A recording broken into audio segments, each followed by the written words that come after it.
Well, welcome back, everybody. How we doing? Wonderful. Good. No tornadoes, Absolutely no wonderful. blizzards. No, not yet. Give it a couple hours. Yeah, Pretty much, yeah.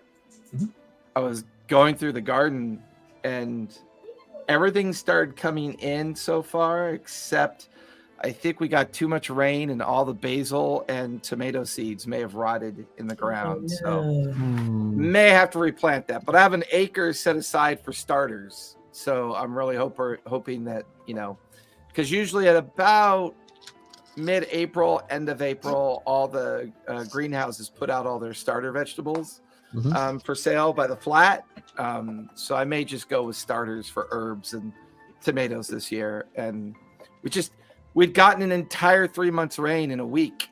And when that happens, anything in the ground just can't get warm enough to survive. So I'm pretty sure that those didn't make it. But oh my God, all my garlic beds are coming in. All my onion beds are coming in. It's so cool to see them all just start from nothing, It's fun. I enjoy it. So we have a special one shot tonight called Fabians Dilemma.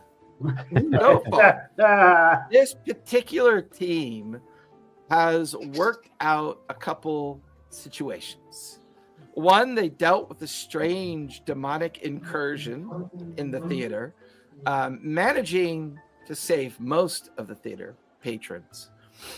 The team the team members split into two small groups. One group heading off to investigate this strange bastion that Fabian had heard about. Later on, sending Elegon to catch up with the team so that they could deal with this strange tower. After successfully dealing with the tower and possibly putting some notes together in regards to what Lord Callion was using this bastion for, and the rumors around some mysterious member of Lord Callion's family being involved with the bastion, Fabian has reached out and called I always have a hard time pronouncing yours, Kurt. Zordon. Zordon, like the cartoon. Zordon, Scrat, and Elegon currently are waiting in the reception area of Fabian's shop. Fabian called them because he had received some interesting information about a strange individual that goes by the name Crimp. A person of interest, whose behavior and ability to avoid entanglement with either the Chandei Quorum, the other syndicates of the city of Jrusar, would appear, however, an anonymous person has sent a journal and some letters of information to you, Fabian. As the others sit patiently in the reception area, you begin to look through the documents that were sent to you. It would seem that this person is convinced that this Crimp is up to some kind of project or some nefarious activity, but is failing to be able to understand how and where this is going on. The organization that you work with, including your connection with Elegon within the Chandei Quorum, you know of his warehouse, and although it produces legitimate outcomes, the means upon which Crimp uses the resources to make these things is what's mostly come into question. There's a sense that he is using either smuggling techniques or other techniques to bring things in illicitly from the Hellcatch Valley, avoiding the taxes required to pay the Chandei Quorum and the council that maintain the control and funding of the massive city of Jrusar. But neither evidence nor detail has ever been enough to convince or force the Chandei Quorum to bring Crimp to task. His ties with the Ivory Syndicate have made him very difficult to deal with as well. But you now have an engineer's journal, lists of equipment and items that have been smuggled in from the Hellcatch. And this engineer's journal is describing the construct of an entity of significant size, but of unknown capability. They've also drawn in a map that was folded in the journal, and as you unfold it to examine it, it would seem that it is a map of the ancient sewers of the Core Spire. These old sewers were once the ground level sewer area before the Core Spire came into an existence after the great calamity that had destroyed the great mountains that the spires now inhabit. Here you can see entryways, access points, areas that look to be possible entrances into a very kind of rudimentary and simple design of sewer pipeworks, old tunnels, and there's little legends and notes everywhere. And it would appear that in the midst, at the end of all this, is a rather large hub of a meeting of all these sewer points and tunnels that meet in a large area. There's then a marking on the room describing it as a laboratory or an engineer's workshop as well. As you continue to go through the notes and organize everything, Scrat, Zordon, and Elegon sit. You look up to see Fabian come into the reception area. 4 of you back again, and what would you guys like to do next? Are they know everything I have, or it's just I know that I have this journal and notes? You know you have it. Whether or not you choose to share with them is up to you. My dear friends and compatriots, welcome again to my shop. We've been waiting for about 20 minutes. Yes, I'm a very busy man. I can't always be bothered by some of your nonsense. Well, we're all very busy, Fabian. So, what is it you need? So let's see. Are you sure it's okay for Scrat to be amongst the customers here? I don't like what you're implying. Why would I not be okay here? I look at Scrat. Yeah. I look at the stuff on the walls. I look back at Scrat. What? What you think just because I'm a fucking skaven, I'm not good enough to be in here? Is that what it is? This is some species bullshit. I assumed it's over your head. Was that a short joke? A short joke and a specious joke. Swear to Christ, I'm gonna shoot you from like, I don't know, 3/4 of a mile away.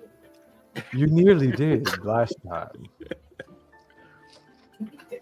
I hit exactly the guy. I shot exactly the guy I was trying to shoot in the face. Wait, I wasn't trying to shoot him. I was trying to shoot. I almost shot the chain off the guy. I was trying to shoot the chain off of, but I got him in the face, and that's still stuff. It all worked out. It all worked out perfect. I planned. Nearly. Anyway, Fabian, you brought us here for a reason, I assume. Yes. I have come across some interesting notes about a character who I think has a lot of interest in this region. Are any of you familiar with a man named Crimp? So, would I assume Zordon would know of Crimp just being a part of the gangs, but he doesn't. I don't know him. Like I would have heard the name.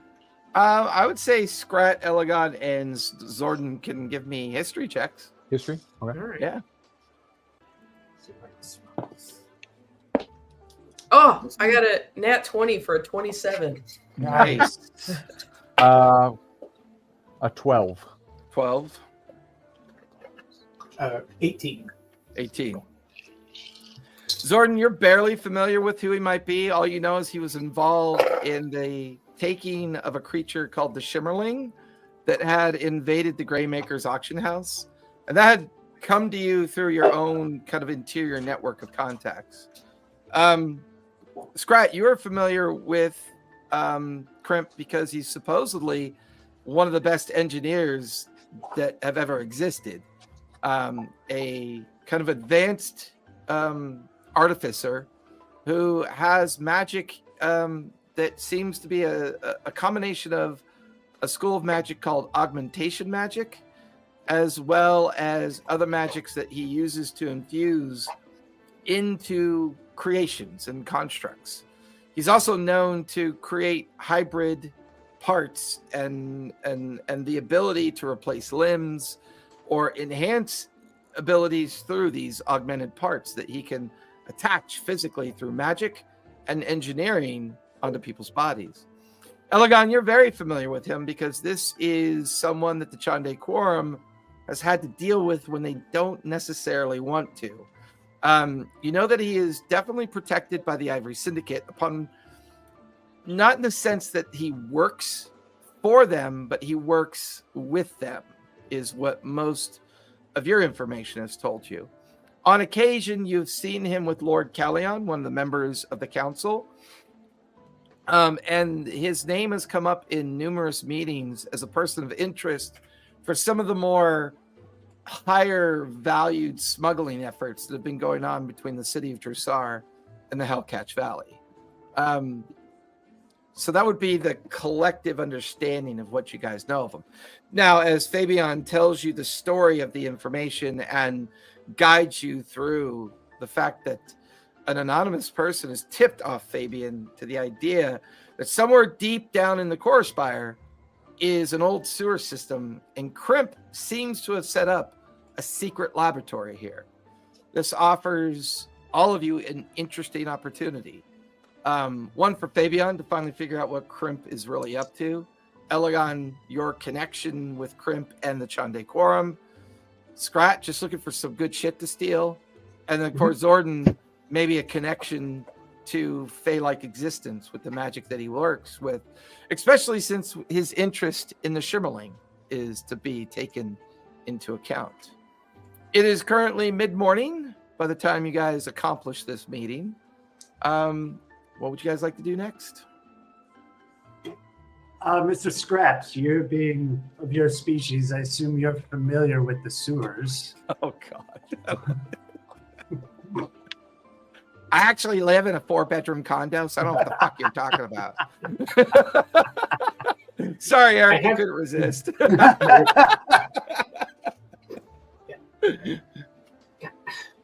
I expect racism and belittlement from Zordon over here. But I mean, look at the guy. Of course I do. Look at that fucking ugly mug. But I'm not gonna lie, Mr. Fabian, I expected better. But yes, I did. So my assumptions were correct. I guess sometimes They were. They're still insulting. They're still horrifying. They're still insulting. Well, if you ran across some sort of beautiful wardrobe, you'd probably go, Fabian, you probably know all about that. It's just putting 2 and 2 together, isn't it? You're really not my style. It's a little overwrought. I don't fashion. I mean, come on, man. Put away the bedazzler, okay? Just put it away. Wait, is there another statement in here? We have a very unique tone of voice, and I keep hearing one in there. Dave? Dave Smirkle, how you bastard. Sorry, that was really rough. Whatever came of our goblin companion from before? Have you released him? Yes, he is no longer in my custody. Interesting.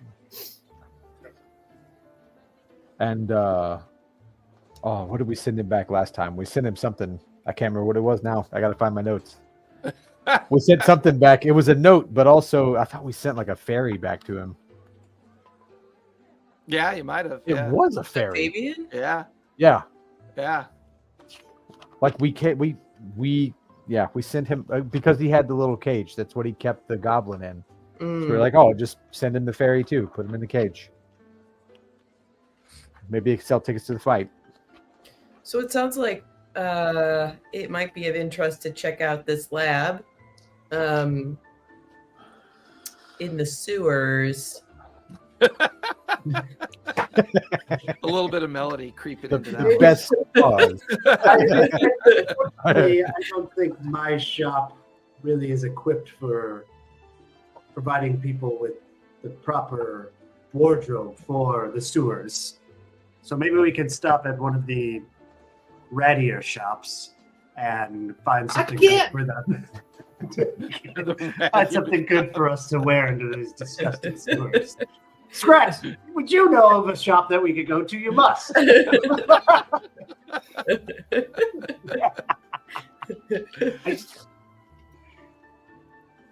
I mean, yes, but also, do you have any idea, like, how much attention the two of you are going to draw?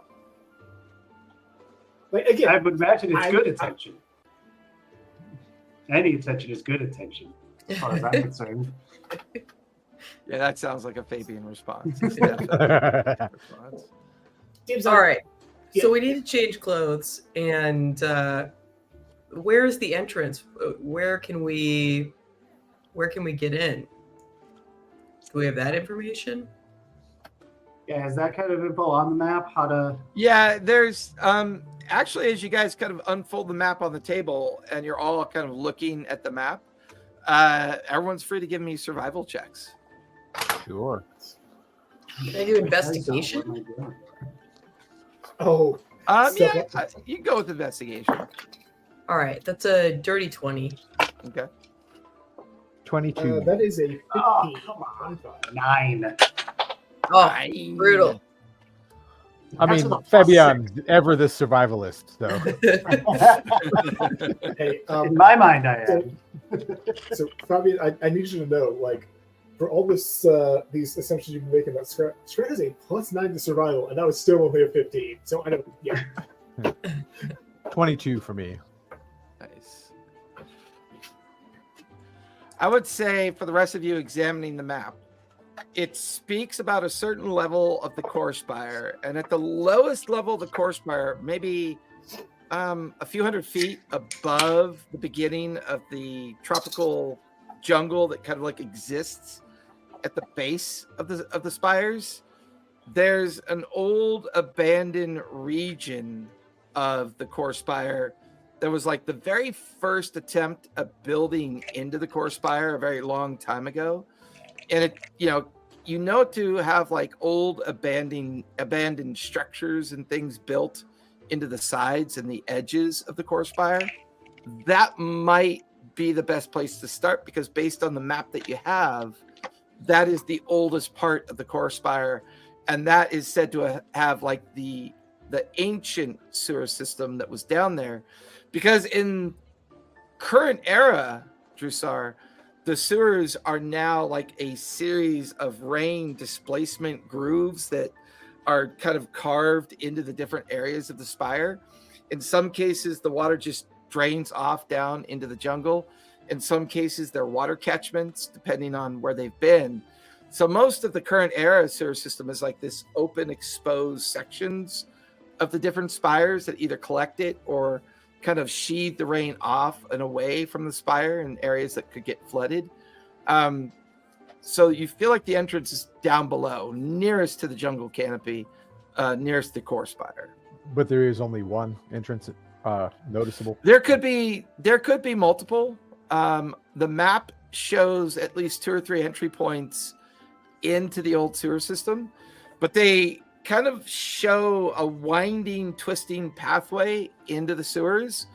They all seem to come together in a massive culvert-like area where all the sewers kind of lead to a culvert or basin within the sewer system. And then right below that basin is the marking of the legend that denotes that area might be where the engineer's lab or workshop would be. And the map itself feels old, but the handwriting of the information feels recent. So you get the feeling that whoever did this map found this map and maybe have actually gone down there themselves and they've made notes and legends on the map as a way to point out possible locations. Well, it seems there's more than one entrance to this place. Perhaps I can go down with my companion and begin scouting while we wait for you to find the appropriate attire. I have no issue with that whatsoever. And yes, because I'm not going down in the Fabians' clothes. This would just be such a waste.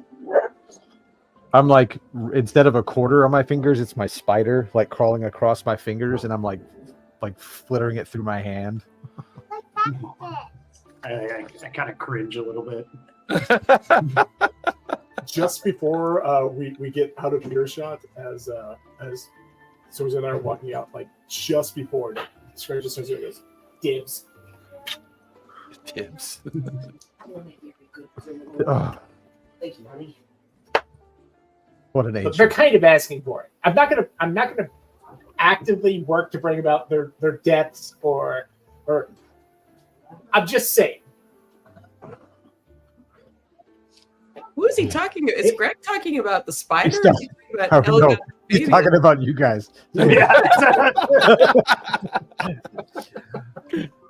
Look, I'll try to keep them alive as long as I can, but I understand. I can forgive all that. No. Hey, you know anybody can identify this rock that I stole? I guess it's really cool, but I mean, I don't know anything about this thing. It looks like a rock. Thank you. That's- Perhaps quartz, maybe granite. I was half expecting Zordon to Druid craft it to look like a piece of cheese and then hand it back. You know? it was, from what I could see, the power source of that suit of celestial armor. So I'm guessing it's a little bit more than that. And we're going to see a tinker of great renown, and I don't necessarily want him to know about this. If it is something, special and powerful that he could use to, let's say, hey, you remember that entire city block that exploded, 2 weeks ago? The first thing we were sent to investigate, yes. Yes, that you remember that? That was really terrifying. I don't really want to live through that again. Look. And Damn it, Eric keeps getting drive-by kisses. I know, right? Normally, I'm like, it's the where's cat. my partner? Yeah. I want drive-by kisses. Normally, it's the cat. I know, right? Yeah. Now I see where they learn it from. They get it from the other. The The other learned gang. behavior. We finally got it. It's right there. I know she's coming over. So, yeah. Go by Kissy so he can go to a. I'll tell you guys later, but there's a comedy club that does midnight, or not midnight, I'm sorry, bulk showings of terrible horror movies on Sunday nights. So, Oh, he doesn't have to nice. listen to me playing TV. I So love it's good. horrible horror movies. They're Yeah, so that much stuff's fun. so fun. MSC3 I don't know what all to play this day. week, but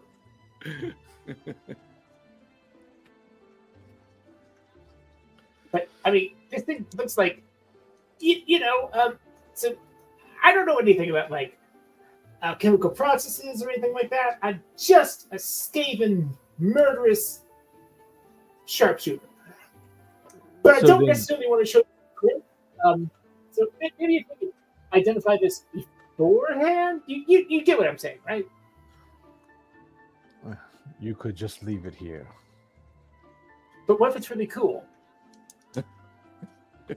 Are you smart enough to use it? I mean, probably. I'm gonna say, on a scale of 1 to 20, let's say I'm about a 15, with an occasional bonus of, say, 2 sometimes. And yet you can't identify a rock. It's a Yes, it's a rock. enjoy moving your corpse so much. Well, Look, I'll head down to the base, and with my abilities and my friend, we will start at 2 of the entrances to see which can get us there faster. Ideally, I can remain hidden in my spider form, and I'll leave a trail of webbing so you can find your way in. Wait, a trail of webbing leading into a sewer system. Look Have up. you been to a sewer system? Look up.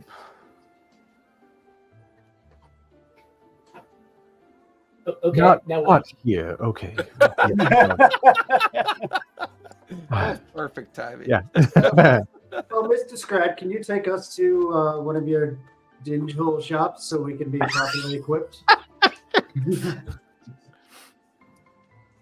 He scratches, like, pinches the bridge of his snout and just like, Yes, I can. Yes, I absolutely can. I assume I don't need to bring too much coin at a place like this. Oh no. But you want to bring I would assume at least like say 30, 40 platinum if you want the best like sewer mucking gear. Like that shit don't come cheap. You're gonna have The them show up stuff in the like steward does, waiters. You're gonna have them show up in like waiters and like a fishing hat, you know. So while Elegon, Fabian, and Scrat go shopping for the necessary equipment and gear to head down into the sewers, Zordon, you and your pet begin to descend down towards the core spire. Unfortunately, there is no gondola, no ease of access to the lower point, forcing you to have to seek access by either skiff or magical means. Which one are you going with? Most likely, I would have gotten to the core spire and then wild shaped and started my way down. Gotcha. Takes you a little bit of time, most of the morning. And when you get down into the old abandoned section of the lower core spire, you come across a series of 3 sewer entrances. They're very dilapidated. Give me a survival check as you begin to examine the 3 different sewers. That is, I think it's 15. Yep, 15. Okay. Based on the map, these 3 entrances allow for variations of travel within the sewer. Ultimately, they all appear to lead towards that main culvert deep down inside. However, the first and third sewers seem to have a lot more ruin and damage done to them, so they might be difficult delves. They might be a little bit more dangerous to take. It's the center sewer that offers up a bit more of an open access. There's actual flowing water coming in and out of its entry points. And it would appear that it matches the idea that the internal tunnels beyond the sewer entrance offer the quickest route towards the culvert. Okay, I would then dispatch my spider into the better looking of the 2 dilapidated tunnels, and I'll go myself in spider form, crawling along the top of the one with running water. Okay. So you're both in the same tunnel? No, so I'm in the middle tunnel. I'm in the center Gotcha. tunnel, but I'm up on the ceiling. I'm crawling on the ceiling, and I want to start leaving a web behind me as I start crawling. And then I'll send my spider through one of the other tunnel holes. Okay. Give me a stealth check for both. Okay. Ugh, not that great. Well, spider was terribly. For me, that's a 15. For the spider, just a second. Let me find his. There we go. For the spider, it's a 5. Oof. 1 plus 4. Is your spider considered a familiar or? Yeah, it's a familiar. Okay.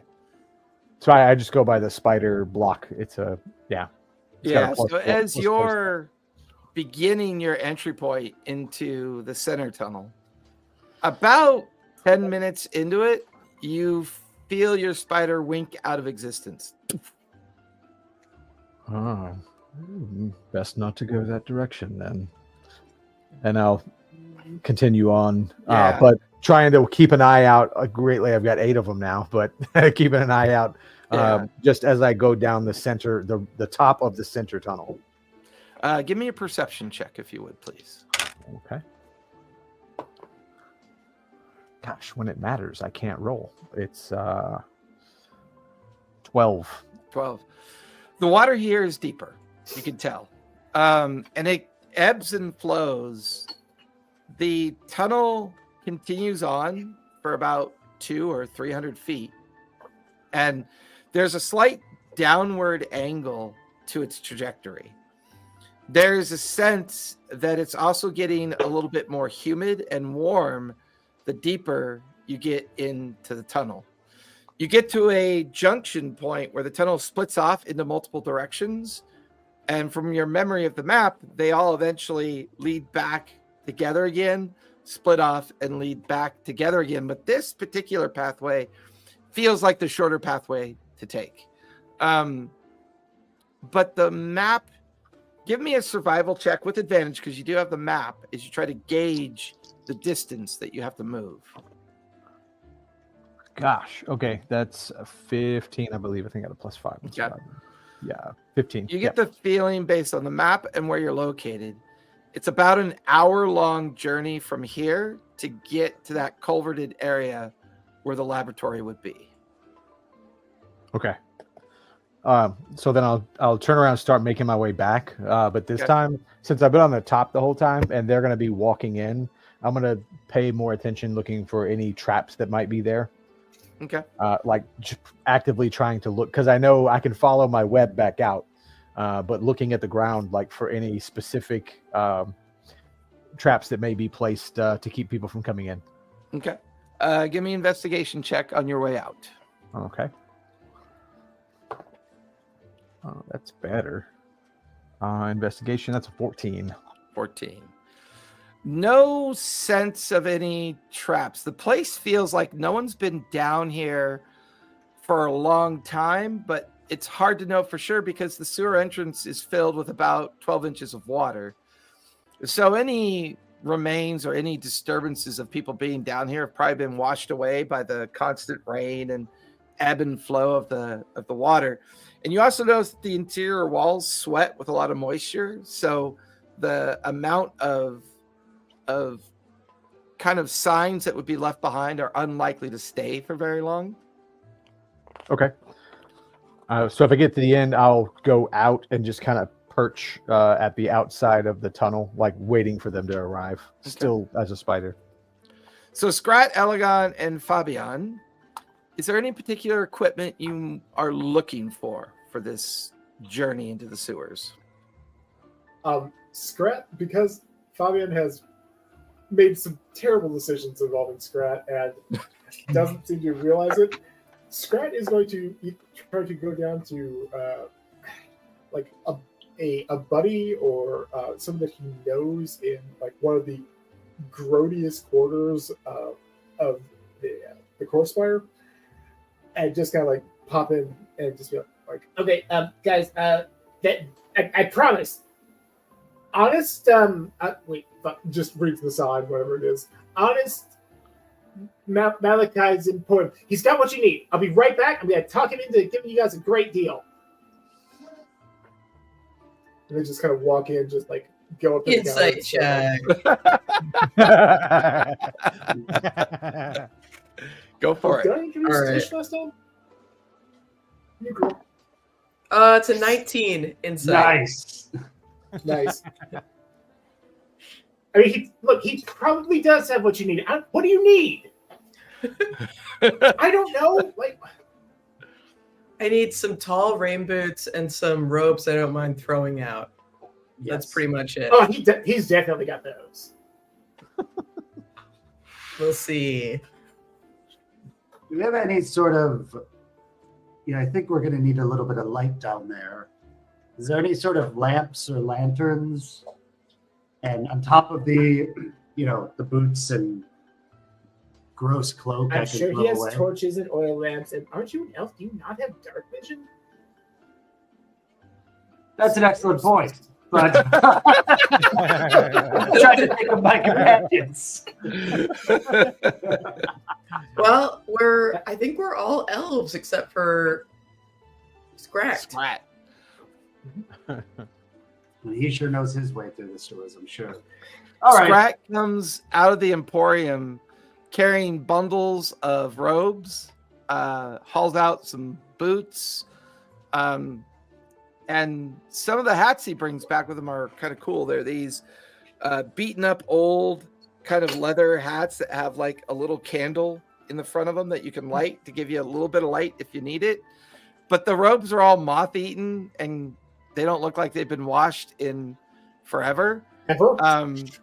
And the boots are all these tall leather boots that are heavily wax oiled to prevent the water from like kind of penetrating the leather. But you swear that like at least that they have that look and feel of bowling shoes, like just you're like putting on a dead man's pair of boots. You just know these came off of a corpse. But I cast prestidigitation on everything.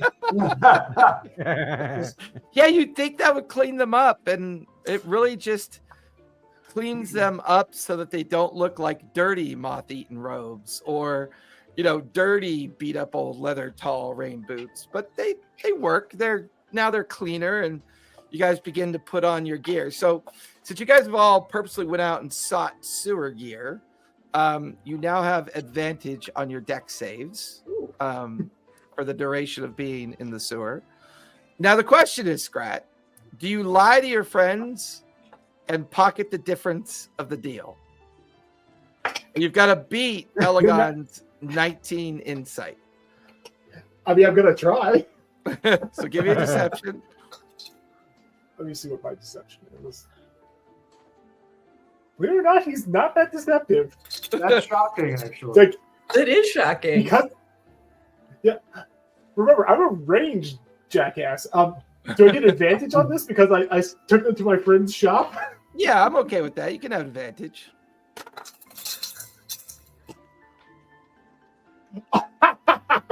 Unnatural 20. No. 19 plus 1. I know it's All not right. good for us, but it makes the game more fun. So the question of the day, Scrat, how much are you telling them the clothes cost? I need it to be roughly believable, but I'm taking Fabian for all he's worth. I Look, love man, it. these are some quality whale lemon. Like, I mean, this is like, this is way more than I can afford. This is like, we negotiated the price. I got you the best I could. 437 gold. No, come on. I do not have that much money. I do not even have clothes. You that own a much shop, money. sir. It's on me.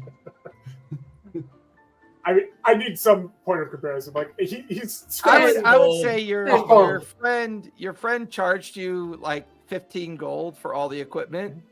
So you get the feeling that if you charge them for 50 gold, you make a little bit of coin in the process. Okay. Yeah.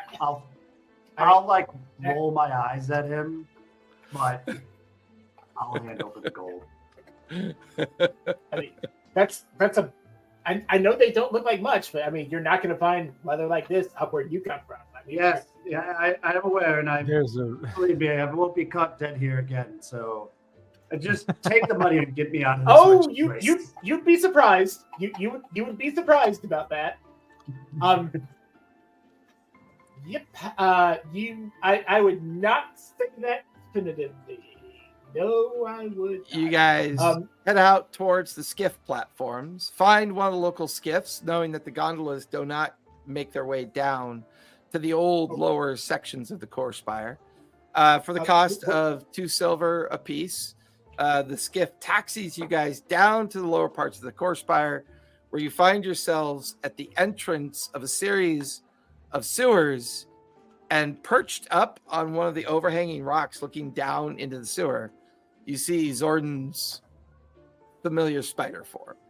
Hey, real quick, while we were up there, because we were in a kind of shopping center kind of thing, I did want to see if I could find like a tinkerer or a mechanic shop, just somewhere that can help me identify that power stone that I got. Can I do that real fast? Yeah, I'll say that Fabian and Elegant are doing their best to put their new clothing and attire on to benefit them in this journey down into the sewer. One of your other rat friends you seek out there, kind of he's called Rusty, and he's a tinker who kind of just helps other people like you and who live on the fringes of society, kind of, either find He's magical a fixer, items. I get it. Pretty much. He takes the power stone from you. Oh, wow. This is nice. Where'd you get it? Oh, like DL, like there's this really cool setup. There's this guy with this really cool set of armor. Yesterday, I helped a bunch of people in the desert, fuck him up really good, and then things went south, and this was the only thing I could loot off his corpse. So it's my by rights. Hey, I'm not saying you see those two elves I came in with. I'm not saying hurt them, but they have no idea what they're doing. I'll make it worth it. I'm just saying, if you can think of any essentials that they need, now is really the time to go at them. I'm just saying, they have no idea what they're doing. I would clearly make sure you got some healing potions. I can throw some of those in for you if you want them. I'm saying I want. Yeah, I don't. I need to make sure you understand. These are not my friends. I don't give a fuck about them. I'm saying, if you want to scalp them, I'm going to loot their corpses. Oh, well, yeah. If the long ears have cool shit, yeah, of course. You can. Yeah. So bring that back if you got stuff that you want to try to pawn off of them and just get as much money as possible, absolutely. That shit. Oh no, I gotta tell you, I'm still a purveyor. I like to supply people reliably. It's still my brand. I mean, your brand is being an asshole. My brand is being reliable. Yeah. So it's it's all about context, Scrat. I know you don't like people, but I kind of do like people because they pay me coin for my stuff. That is a dramatic misrepresentation. I just you just offered to bring the looted items of your non-friend corpses to me. No, I did not. I said if you wanted to go to them and overcharge them for inferior merchandise, this is the time to do it. Uh-huh. Yeah. No. I'm gonna I'm just saying, we're buddies. I wanted you to help me identify this thing. They paid 50 gold for that shit. They have no fucking clue what they're doing. This is a power stone. You place it into an enchanted item, and it powers that item. It makes it animate, makes it function, makes it move. Okay. All right. Good to know. So here you go. Now get the fuck out of my shop. Cool. Thanks, Rusty. I just slap a gold down on the countertop. You're worth it. In his teeth. Every cover. Zordan, you see the skiff pull up to where the sewer entrance is. The spider the Zordan is not like a tarantula kind, but more of the widow kind with the spindly, nasty arms. Yeah, and very creepy and very evil looking. And so you just see this arm kind of like wave out kind of awkwardly. Over here. Ah, yes. What have you found? Anything worthwhile? Don't go down that one. And I point over to the one that my spider familiar was killed in. There's a lot of water. It's rather deep. I did try to check for traps. I didn't see any, but it is a lot of water. So I'm going to stick to the top. like I did going in the first time. You're Well, we confident have this these is the best very route? expensive boots, so we should be good to go. Ooh. Yes, certainly. So I instead of going like down to the bottom and over the top, I just go over the top of the lip and down the top of the cave of the tunnel, and I'm just tracing back down my my web that I left earlier. Because watch as Orden enters into the ceiling of the tunnel. Who's going in next? Scrap wants to see if he can like scramble along the walls. Give me athletics or acrobatics to see if you can use the handholds of the walls to stay out of the water. Okay. Because you are short. What is it? That is a 15. Yeah, it takes a little extra effort. It makes it difficult for you to be stealthy, so they can hear the handholds and footholds kind of make a bit of noise as you use the edge of the sewer walls to kind of just stay out of the water. The water only comes up to above everybody else's ankles, but for you, that's almost waist deep, depending on what part of the water. It's not stagnant water. It's water that seems to collect from high up above in the heart of the spire that's kind of gradually kind of made its way through seepage and other way into these tunnels. Fabian, you and Elegant are able to traverse the tunnel side by side at this point. It's wide. It's a good 10 feet wide. So the two of you are side by side. Scrat is slightly ahead, up, kind of using the leverage of the wall of the tunnel to stay above the water line. And you guys are following Zordon as his spider form clings to the ceiling and begins to lead you deeper into the tunnel. Everybody give me perception or survival, your choice. Well, +6 for me. 13. He has a 14. 15 perception. Yeah, right. Survival. Okay. 21 perception. Okay. 14 survival. The journey through this main heart of the beginning entrance of the sewer appears to be pretty safe. No strange creatures, nothing inhabiting this. It's a little bit too exposed to the exterior of the sewer, so that kind of makes sense. But as you get further in, you're now in like a junction point with grates and bars kind of separating different tunnel sections. While you're in this tunnel that continues on, it's a mixture of winding pathways that come back and forth and kind of make it a little bit confusing at first. Fabian pulls out the map. Fabian, as you examine the map, it seems like you're in the twisted tunnel section of the map's representation.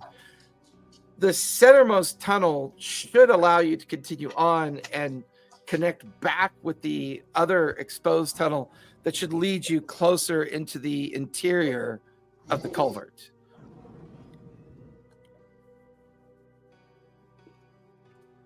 I direct everybody that, I think we must head down this path here.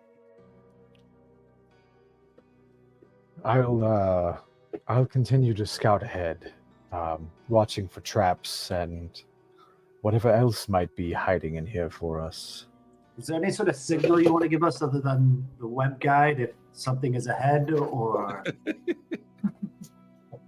I will, if I spot something, I'll try and put out a proper web. Right now it's just the one strand to follow, but can you spell things in your webs? Do you have that kind of? Can you spell words or anything like that? You want me to stand up and spell some pig?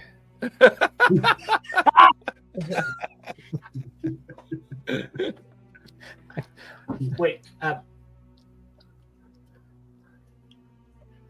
I mean, like in all seriousness, like I'm not even making fun here, but like, what languages do you speak? Because like, if you could like do a glyph or something that might look not insanely out of place in a spider's web, that might be useful. You know, again, like don't write crispy and common or something, but you know, there's like, I mean, like what languages do you speak, Zorzan? I'll write it in Sylvan so our fairer friends can read. Elvish, perhaps, for your high elf companions.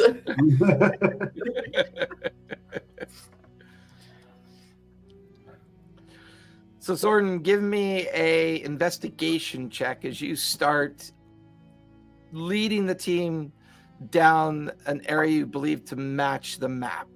Okay. Investigation, that is a dirty 20.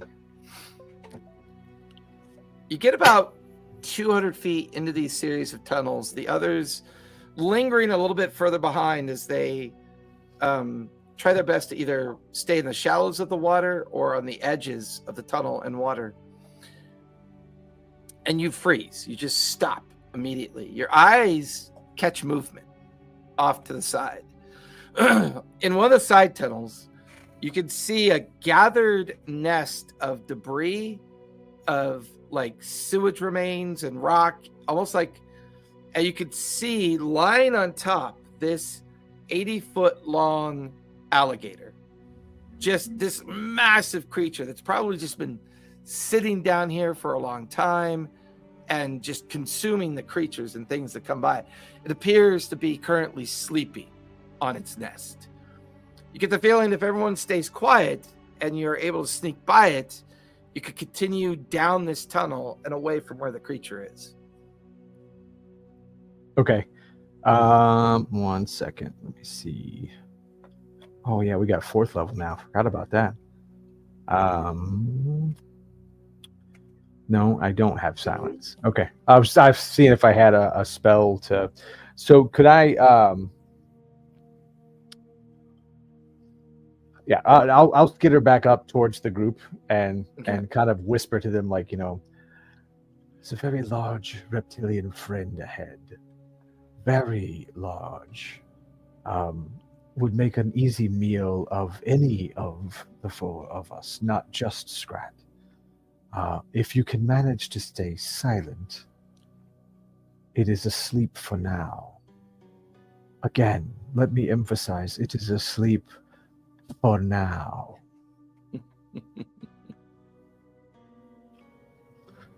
This is all coming out of the mouth of like this creepy fucking spider hanging upside down. I was hoping you were spelling it out in the web.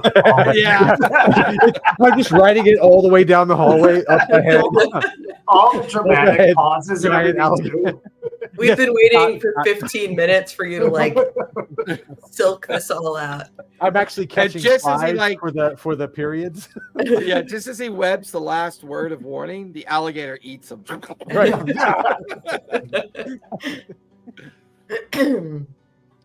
All right. It's the only path around. You're on mute, Eric. I was just saying, like, I was looking for something, another thing. This just happened to be there, but like, this is all I can see of Kurt being a spider right now. Just this cute little guy. He's supposed to be intimidating. Oh.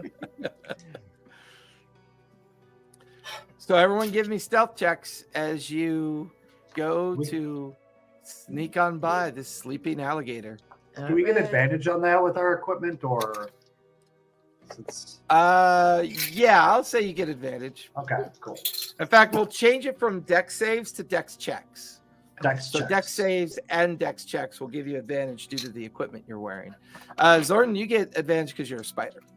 Okay. Well, Dex checks. That's a 14 for me. 17. That's a 25. yeah, with Nice. advantage, it's 11. Ooh, Ooh. woof. You know? Yeah. A 6 and a 2 is what I rolled. As a spider. Hey, look, What you do guys, you do? I'm getting tired. I'm running back up and down this damn. So as you guys sneak by this, you could see this thing off to your right. It's a large broken area of the sewer wall. and it's pulled in a lot of debris and filth and garbage of the sewers to kind of build this massive nest that it lies on. And it's massive. It's a huge creature. Scrat goes by it first, very kind of cautiously and carefully. He, super silent, makes it by it. Then Elegon and Fabian. Elegon and Fabian almost stumble into the water, but manage to keep their footing and to keep moving forward. In the middle of Zordan's spider form, using the top of the ceiling to crawl silently by it, Zordan, you feel a bit of the stone that you're on suddenly shake loose. Like it just, from all the damp and erosion of all the years, it just kind of comes loose. It allows you to cling on with a separate one of your arms, and then the stone falls into the water. It makes a splashing and a kind of like a stone on stone sound that kind of echoes in the chamber. Mm-hmm.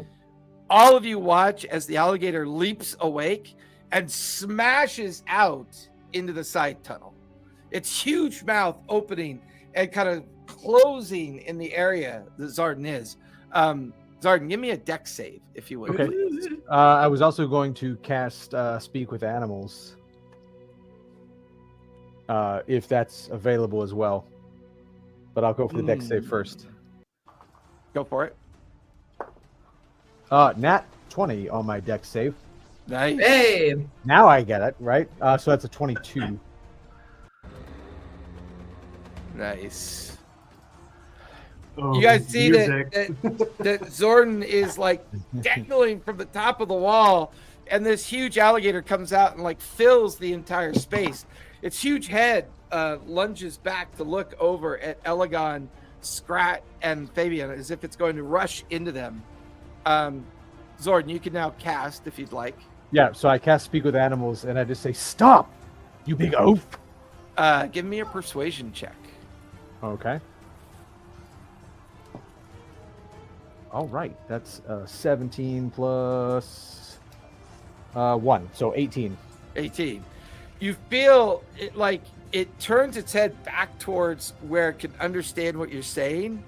It just kind of sneers at you, and the huge tail goes to squish you. It just launches up to smash you up against the wall for a 25 to hit.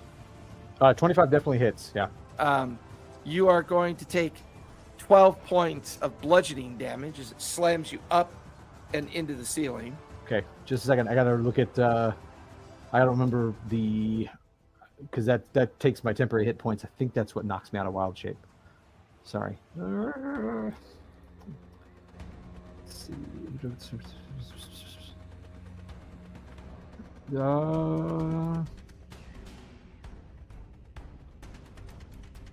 Any proficiencies? Well, I guess it doesn't knock me out of wild shape. I stay, but I will drop out of wild shape anyway. Just Okay. like As you get slammed up into the tunnel ceiling, you Yep. drop to the ground and unfurl back into your usual form. Elegon, you have an opportunity here. Anything you want to try? and the alligator has already seen us at this point, right? Yeah, I could see what before. Zordan distracted, it turned back and smashed its tail up into his form in the top of the tunnel. Okay. Why don't I try banishing the giant alligator? Ooh, It's a I creature love I can that. see within range. They have to succeed on a charisma saving throw or be transported to a harmless day. Nice. That is going to fail, and at that moment, as its huge form is like rearing up to go charging down into you, you watch as it winks out of existence. Oh, yeah. You guys have a minute to decide what you're going to do next. Run or stay here and fight it. I think we're running. Run for sure, right? Yeah. I tried to tell it. He didn't want to listen. You guys start Let's go.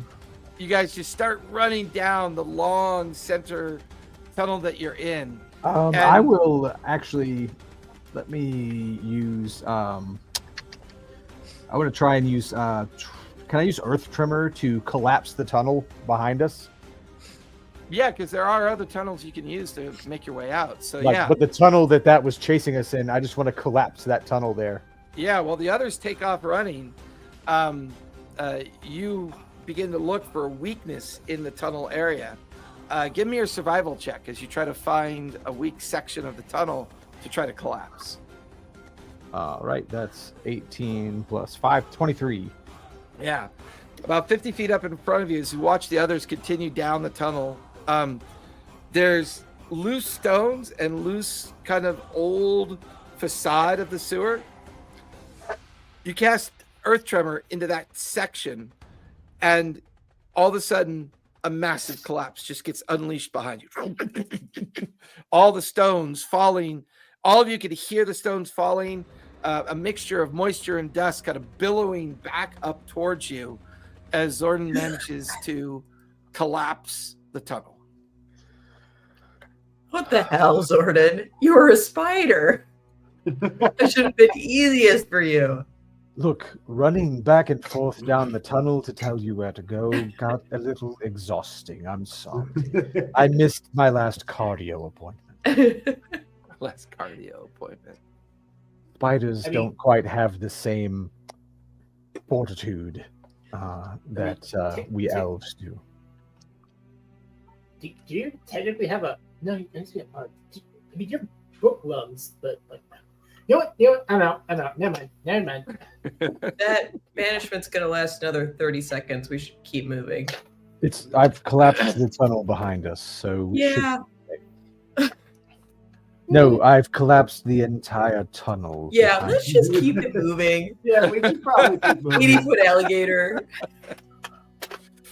You guys get out of this windy section of the sewers, and you're now in a much more kind of the water kind of disappears, and you're in what feels like an access point of the sewers. Like maybe people came down here to either work on the sewers or it was part of its original construction. This part of the map leads you forward. You're now about halfway to the culvert where you believe the laboratory might be. Everyone go ahead and give me either perception, investigation, or survival. Your choice, what you want to use. Gosh. You said perception, investigation, or survival? Yep. Yeah, perception. 14 for me. Okay. I got a 26 investigation. Nice. 13.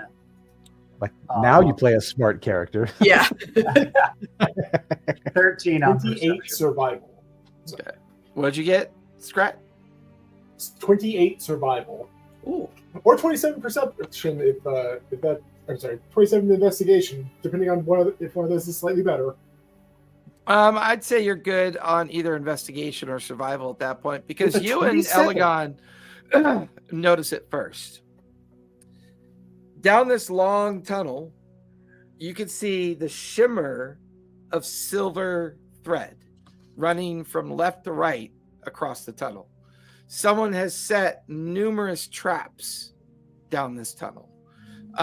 And you can see that the ends of the silver wire are connected to these black metal plates with a bit of clockwork kind of contraptions associated to them.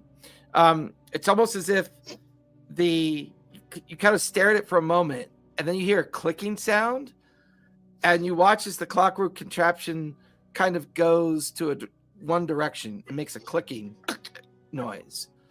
You wait a few more minutes, it does it again. These strange silver wire traps are on some kind of revolving timer or something.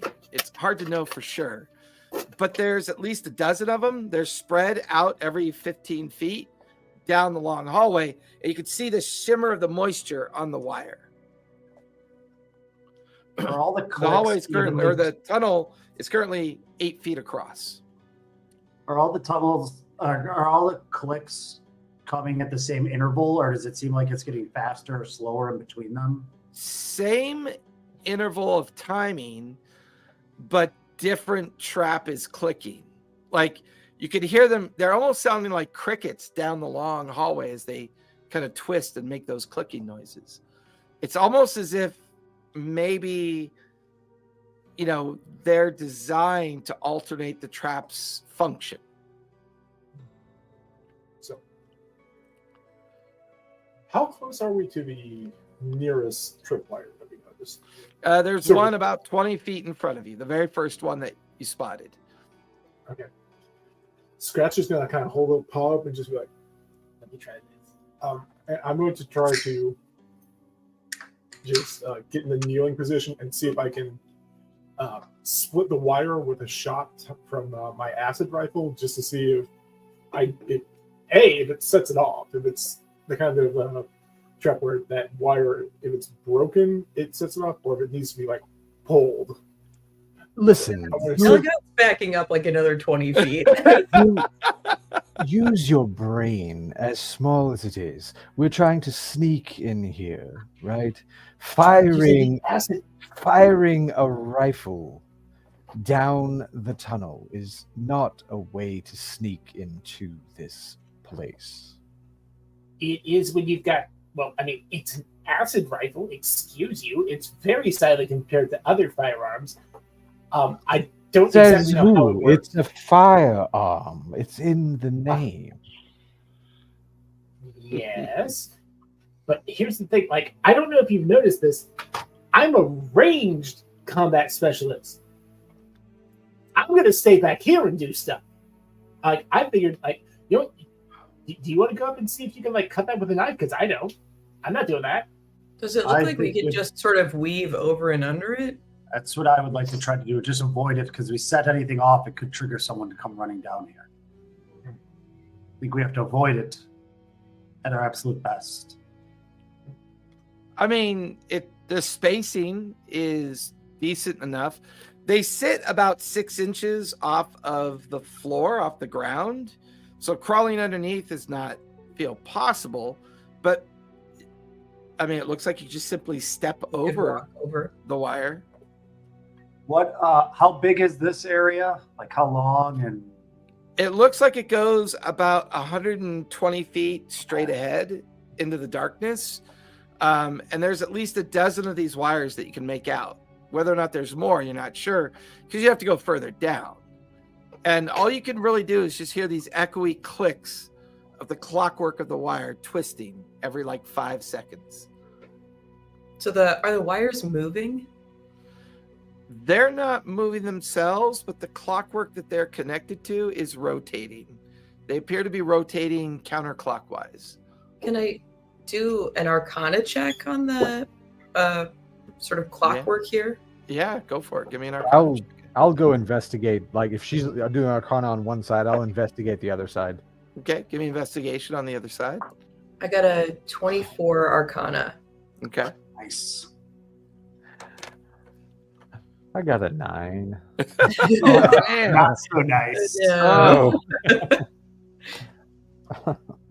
As you stare at the clockwork with a little bit more purposeful intent, Elegon, you notice that every click activates a new kind of glyph.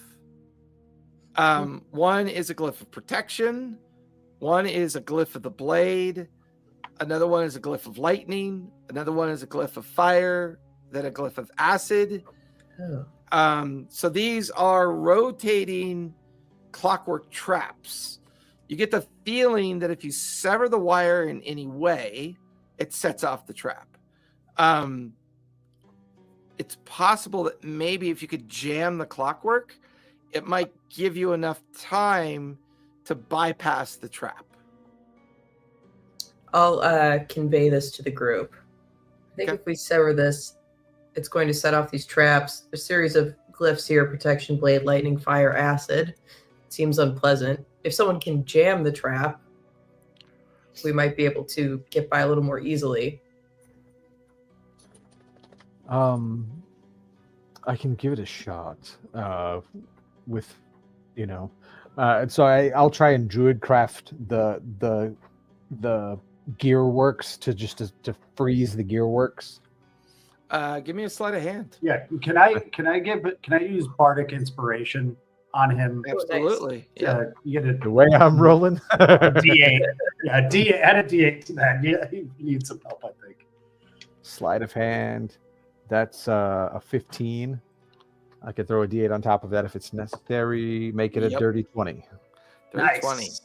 You guys watch as a mixture of roots and other configurations jam the clockwork. It stops turning, and the moment it stops turning, you watch as a plate, a stone on the other side of the wire.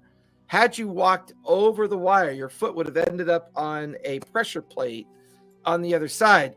That pressure plate kind of releases and slightly comes up, and the first trap is deactivated. Ooh. Well, one down. All right, that worked.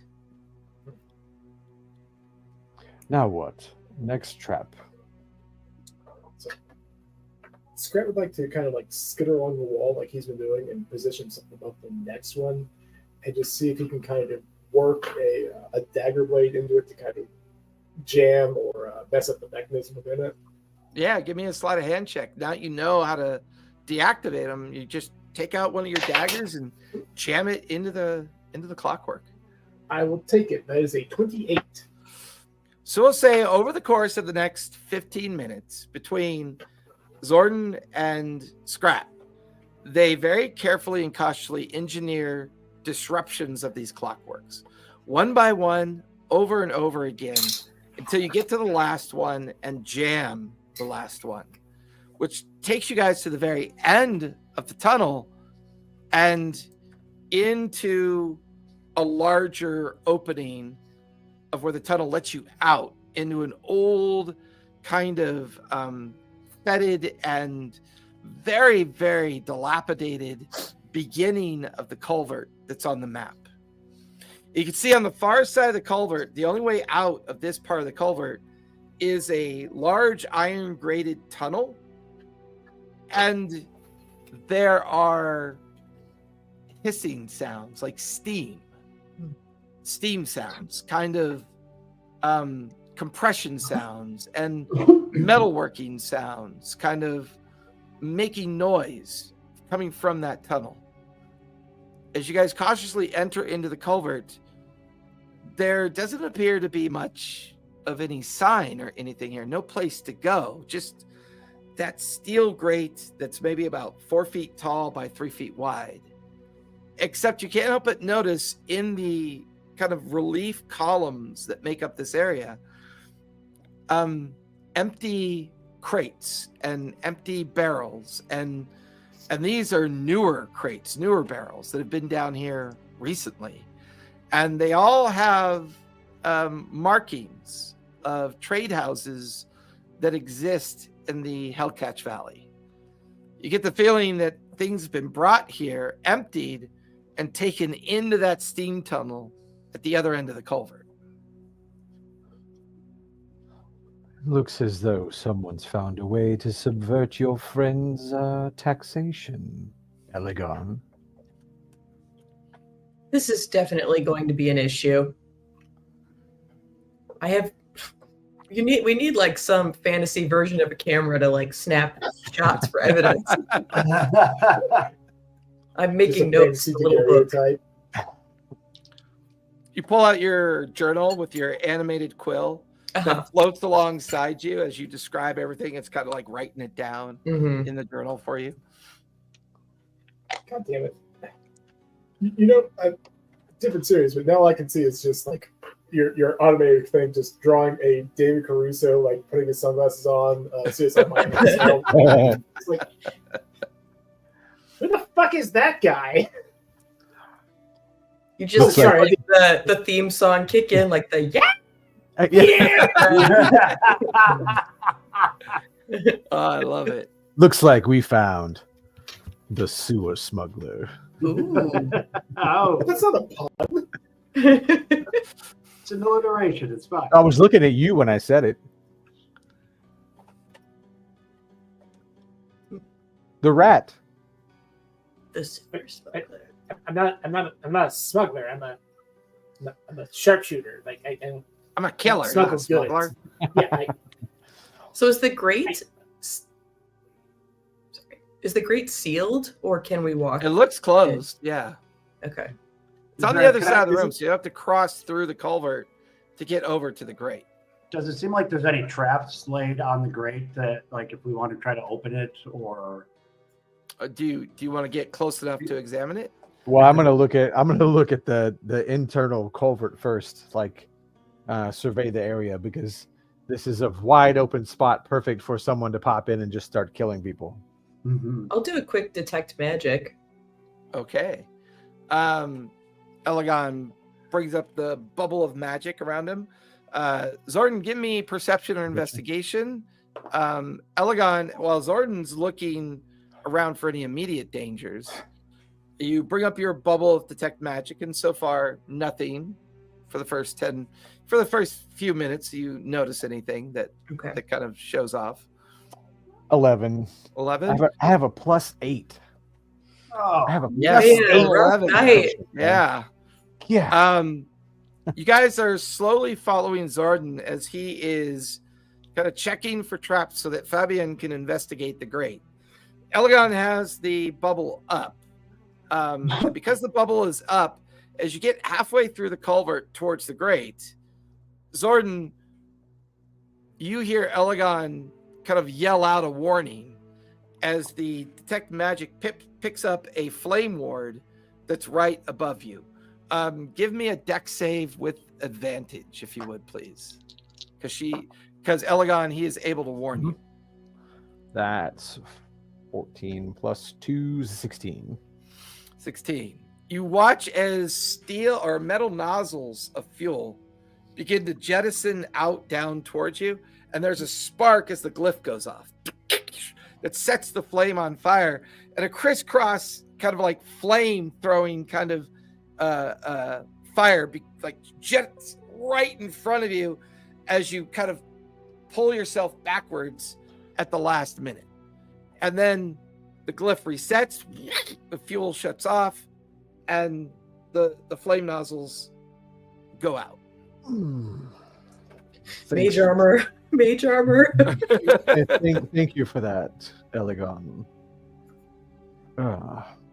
This you guys kind of bypass where the glyph is. It's slowly resetting, so you have enough time to get by it before it becomes dangerous again, which allows you to get up right next to the steam tunnel entrance of the iron grate set into it. Fabian, give me a investigation check, if you would, please. all right. That is a nat 20. Dang. Nice. So 22. Nice. This does not seem to be warded or protected by any kind of magic. Elegon is able to acknowledge that through the detect magic bubble that's up. As the four of you kind of are near the entrance to the steam tunnel, you notice that Fabian can see that it's locked from the inside. There's a heavy steel, like iron latch on the inside of the grate, and there's a heavy lock, like this huge padlock, old school, iron lock that's set to it. On the far end of the 60-foot tunnel, there's a set of ladders, iron ladders that go down into something. And now you guys can really feel the humidity. There is hot steam, very much kind of like percolating up from wherever that ladder goes down to, and is filling this tunnel. Hanging on an iron hook at the end of the tunnel, you could see a key. That's clearly a trap, right? Let me just see if I can pick or destroy this lock, because that's my go-to. Sure, go for it. Okay. Sleight of hand, Scrat, as you try to. Do you have lockpick tools? I have thieves' tools, yes. Yeah. Okay. You have advantage, Bardic Inspiration. and you have a D8. All right, so I'll just go ahead and. I'm gonna look around. Are there any animals down here, like rats or any You've other? seen One the right next to us. occasional. Yeah, you've already seen the occasional rat kind of scamper away, or large. Like down here, the centipedes are like 2 feet long and kind of scurry underneath rocks. You can see I'll try to grab cockroaches the size of a boot that kind of crawl away up into the stone. I'll try to grab the All right, attention of one of them, and Okay. if you want to resolve this that's a first, 20. with the block. Okay. What'd you get, Scrat? 24 total. 24. DC was a 22. You Nice. managed to reach your paws through the lattice work of the steel of the iron grate, and with your tools you jimmy at the lock, and before long there's a clicking sound. The padlock comes undone. Give me a strength check to slide the bolt open from the inside. Oh, Scrat is not. He is not a strengthy boy. Actually, that's not that. Well, yeah, it is. That is an 11. 11. You try to open up the latch, and it's not giving. It's too well jammed into the receiver that it's in. Before I call the others out, because I don't know. Part of me is also kind of like I'm not a thief by trading. Like, you know, I'm a crafty boy. Can I maybe take one of my acid rounds? Is kind of try to use like the actual acid to dissolve the surface of that, just to see if maybe that'd be Sure. Yeah. Give me another sleight of hand check as you pull out one of your acid casings and you undo the blunt bullet head and begin to pour the acid onto the latch. Okay, I think this is either going to work spectacularly or there is no way this is going to work, because that is a 30. A 30, yeah. You undo it, you pour the acid onto the latch. Within a few minutes, the latch melts away underneath the casing and makes a cracking noise. There's a bit of a popping noise as the iron grate comes loose, and it very much kind of loudly squeaks inward, just kind of opening into the inside of the steam tunnel. Oh, you surprise me more every day. Zordon, there is a rat eating the remnants of a large cockroach sitting perched up on a rock. You get its attention. Hello there, friend. Okay. How would you like some nice, tasty meat instead of this Okay. cockroach, whatever it is you're eating? Okay. You tell me what's down this tunnel, and I'll find some meat for you. Okay. That's all I'm getting out of you, isn't it? Okay.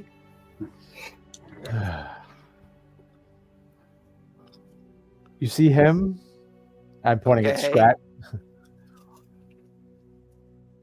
That's your big brother. Okay. This is a waste of time. Scrat. Okay. Okay. Scrat. Okay. Yeah, what? What? You're squeaking at me. What do you want? Are all of your kin as dumb as this one? This is a literal rat. Where are you at? Fuck's sake. Can I try to go talk to the rat? Like, not talk to it. I can't speak with beasts, but just use animal handling and see if I can kind of. Yeah, give me an animal handling check. See as you try to interact with the rat. That is a dirty 20. Dirty 20. Nice. It crawls up onto your shoulder and squeaks loudly, indicating the tunnel that's now open. While you're hearing squeaks, Zordon is hearing a series of okays over and over and over and over and over again. You pick up on its inflection, Zordon. The inflection of its okays, the louder its okay is, the more the affirmative of its response. The lower its okay is, the more negative. You get the feeling that this rat is pretty simple.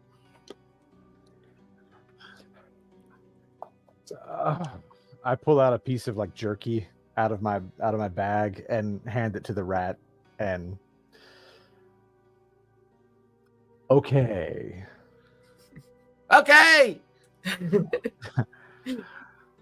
So there were a lot of inflections and a lot of your folk are very simple, Scrat. But This is a There are things ahead.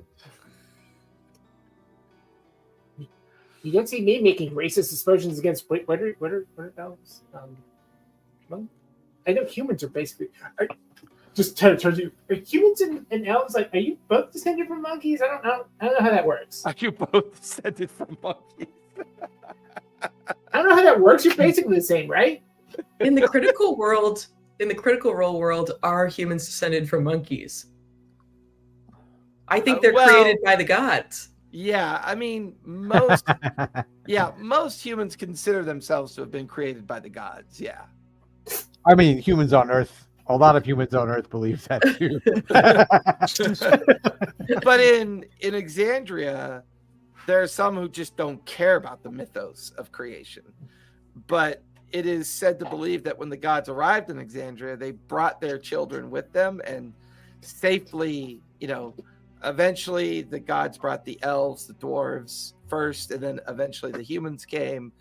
And it's just been this mythos that's been around for a long time. Scrat is basically, parroting heresy. There are some people that believe that humanoids are actually devolved creatures. That everyone kind of comes from something that's smarter than they are now. Look, I'm just saying, greenhorn rat. I know what we came from. It's like, it's like this big horned rat, like cool guy. You guys, I got no idea. I look at you and I see hairless monkeys. Both of you. But Correct. Why don't you go down this dark, steamy tunnel? but I'm a sharpshooter and it's dark down there. Yes, that's why you go first. But I'm a ranged guy. I'm not good up close. Who said anything about up close? You That go seems first like a and you great- shoot at it. Great opportunity to build your skills. I believe this is what in the corporate world they call team building.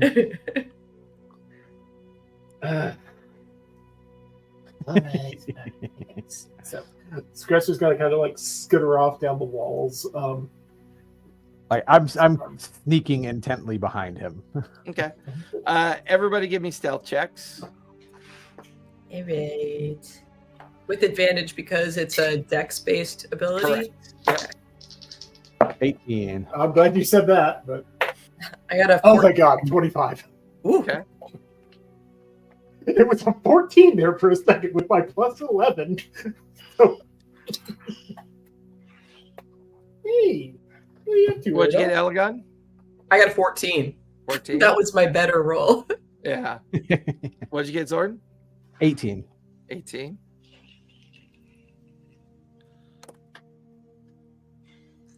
And then Ryan should be back in a second, right? I can hear him getting ice, so I know he's about to return. I'm back. I'm back. Stealth Sorry check, about buddy. Stealth check. Stealth check. It's still check time with advantage. That Never forget the is advantage. 19. 19. Nice. Scrat, as you get to the end of the tunnel, there is an iron ladder that drops straight down. As you look over the edge and down, it looks like it drops down into an open space. As you climb the ladder downwards, you get to an exposed point of the ladder where you're now in a underground, like almost like a little village. You can see buildings have been built. You can see walkways and scaffolding, and there's a 6-foot entire covering of steam. On the far end of the space, you could see the steam is like pouring out of some large metal object that's on the other end of the culvert. The rest of you cautiously walk down the tunnel, and you can see Scrat halfway down the ladder and describing softly up to you what he's seeing down below. Hey, there's like a weird city enveloped in. It gets steam. It's really hot down here. I can't imagine it'd be like a bug effect. I don't know what this is weird. This is highly unusual. I think that I don't like this. This is scary. Do you see any people? Do I? Not any people, but the fog is pretty thick. The steam is pretty thick. Yeah, not really. Are there any I know you said the steam's really thick. Do I see any like eddies, like anything that would indicate movement within the steam? Give me a perception check. I think it's perception. That is a 9. 9? So no. Yeah. Steam's pretty dense. It's hard to see any kind of movement or anything at all, but maybe going down further, you'd be able to see further across the way, but from your current vantage point, it's pretty limited. No, I can't say anything. Like there might be like some eddies in the steam, but I can't tell from here. Is this on the map, Fabian? Could this be like This a is the smuggler's final village? call. Yeah, it's on the this is where you guys currently are is the entry point wait. on the legend that refers to this whole area as possibly being the workshop. Oh. I don't think it's going to make a difference. I did misread that slide. It's actually an 11. I thought I had a +1. I have a +3. So I don't think that makes any real difference. No, that's but fair. just in That's case. fair. No, you're good.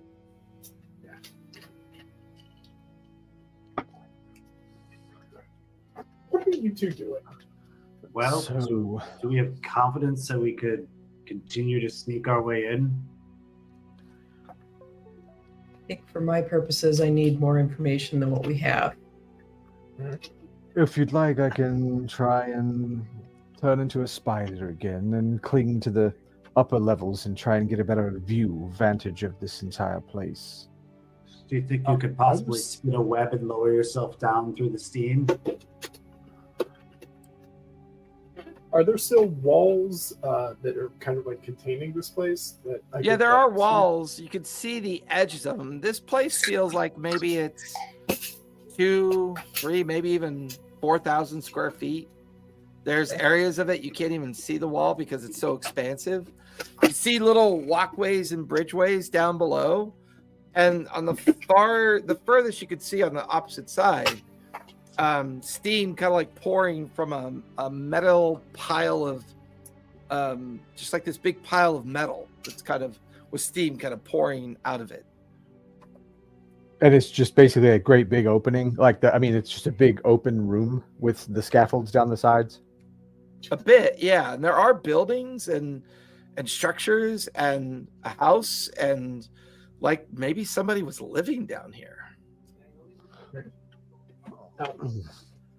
Do I see any like outcroppings or alcoves along either of the walls leading to that? Just somewhere where I might be able to kind of scramble. You up and get a can better see vantage? protruding pipeways every like 15, 20, or 30 feet in different areas. The problem you have is when you look at the stonework that you want to kind of purchase your hands and feet on, they are covered in slime and like moisture from the steam. Can I cast dancing light and just like send them out into the middle of the room? Because dark vision's good for like 60 feet, but we can't really see much after that, and we're not really sure how lit this place is. So just trying to cast more light into the room there. Yeah, and it creates a mixture of steam and shadows and light. Everyone, kind of as you're all looking out into the space, to get a better vantage point, you would actually have to enter down the ladder and into the space. Otherwise, only one person at a time could actually see anything beyond where Scrat's like holding on to the ladder and looking and describing what he sees. So I'll go on past Scrat and start to descend the ladder a little bit. Okay. You descend down the ladder and step into the fog. You send out the dancing lights. Give me a perception check, if you would, as you begin to look at the lighted areas that the lights are going towards. That's a nat 20 for Nice. 28. Yeah. Yeah, Alright. I'm either I'm extreme today. It's either nat Yeah, 20s it's either or hot or it's lower than cold. 5.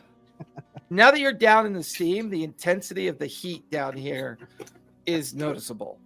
The surface that you're on is stone, but it's very much slippery from the condensation of the steam.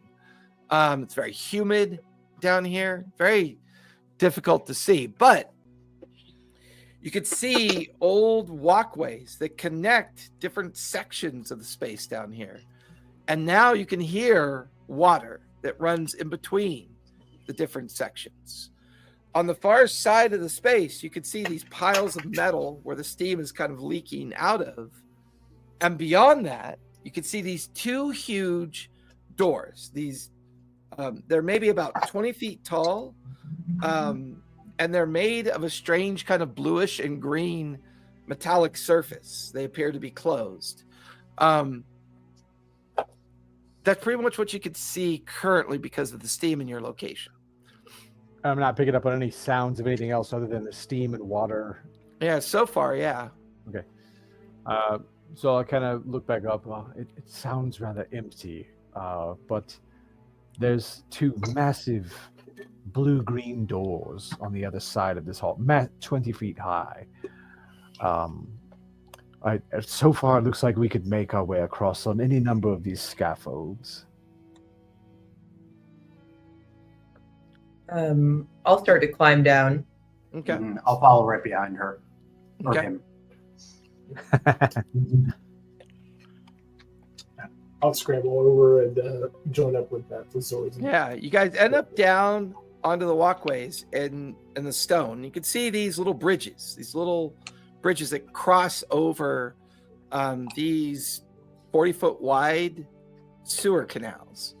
As you kind of walk into the space, all of you begin to realize that there's a metallic grinding sound that picks up gradually.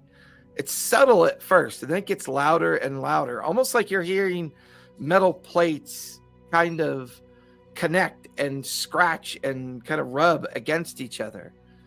You immediately notice that the pile of metal plates begin to move and kind of rise up.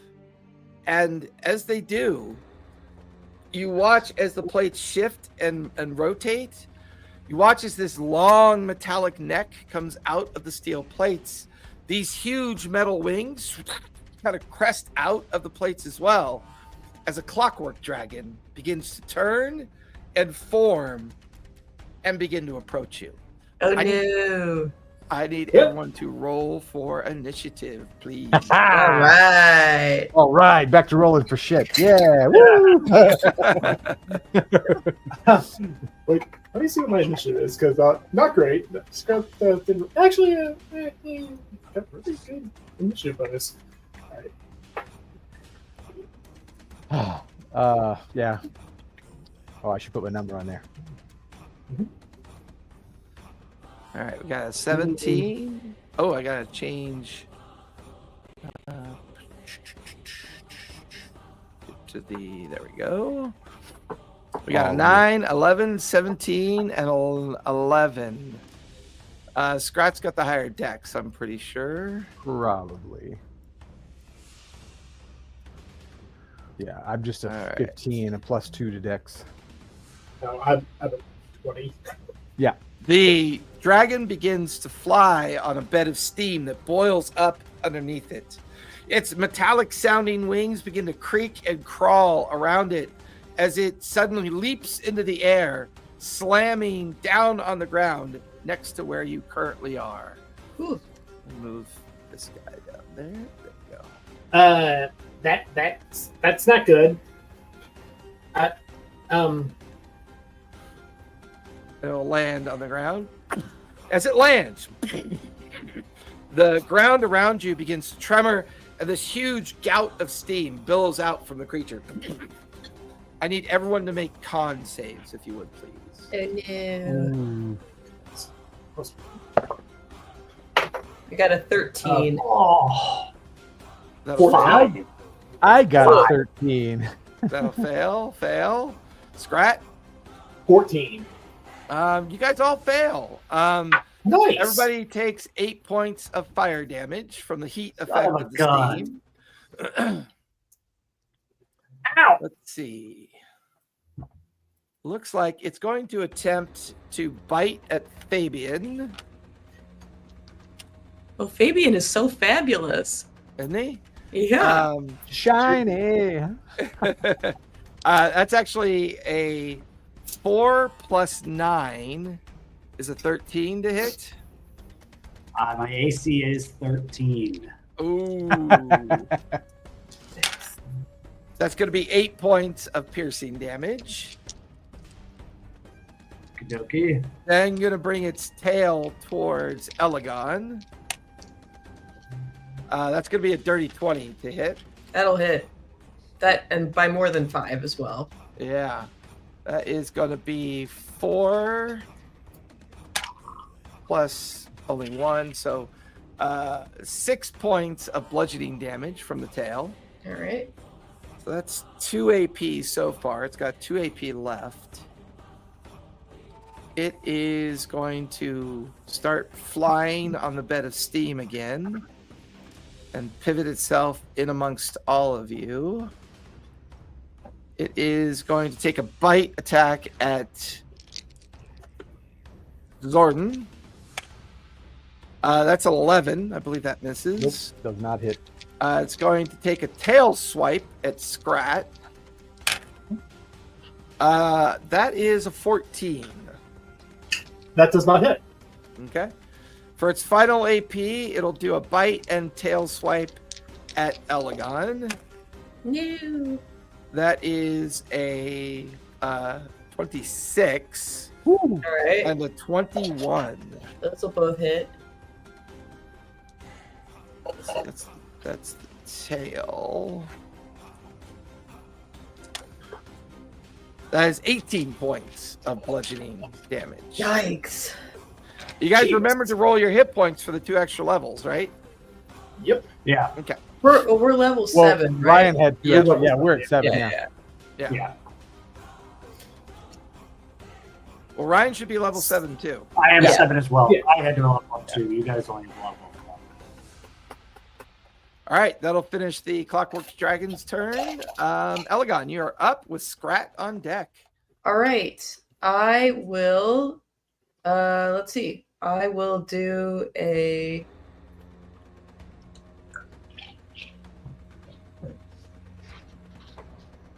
Let me just do a magic missile at the dragon.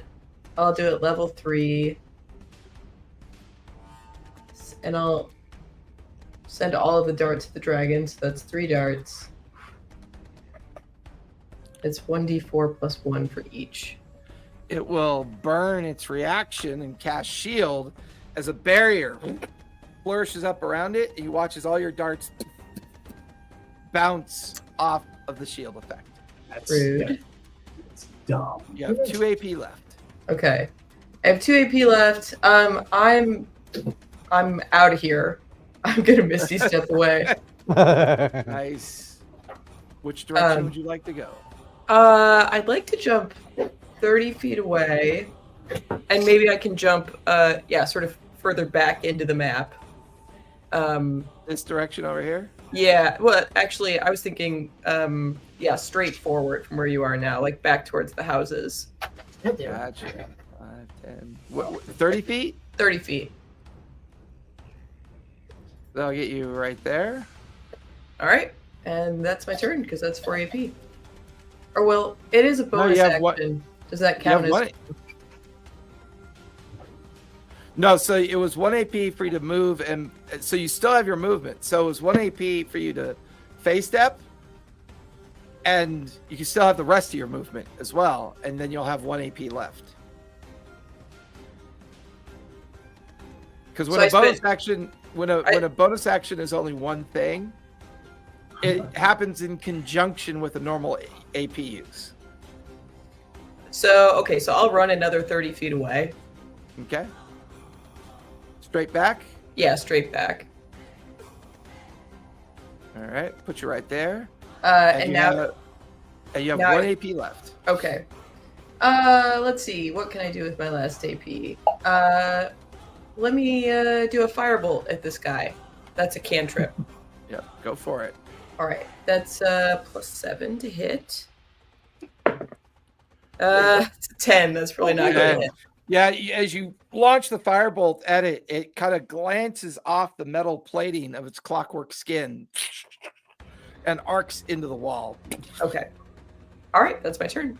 Scrat, you are up with Zordon on deck. Okay. I thought I saw on the model there that ladder that's kind of like right in the front there.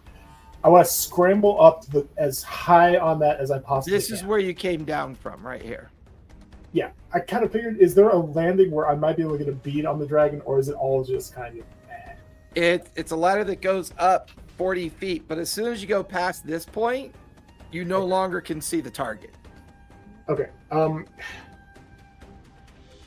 Is there a section of like wall, or can I get maybe on the roof of one of the houses behind the Sure. dragon there?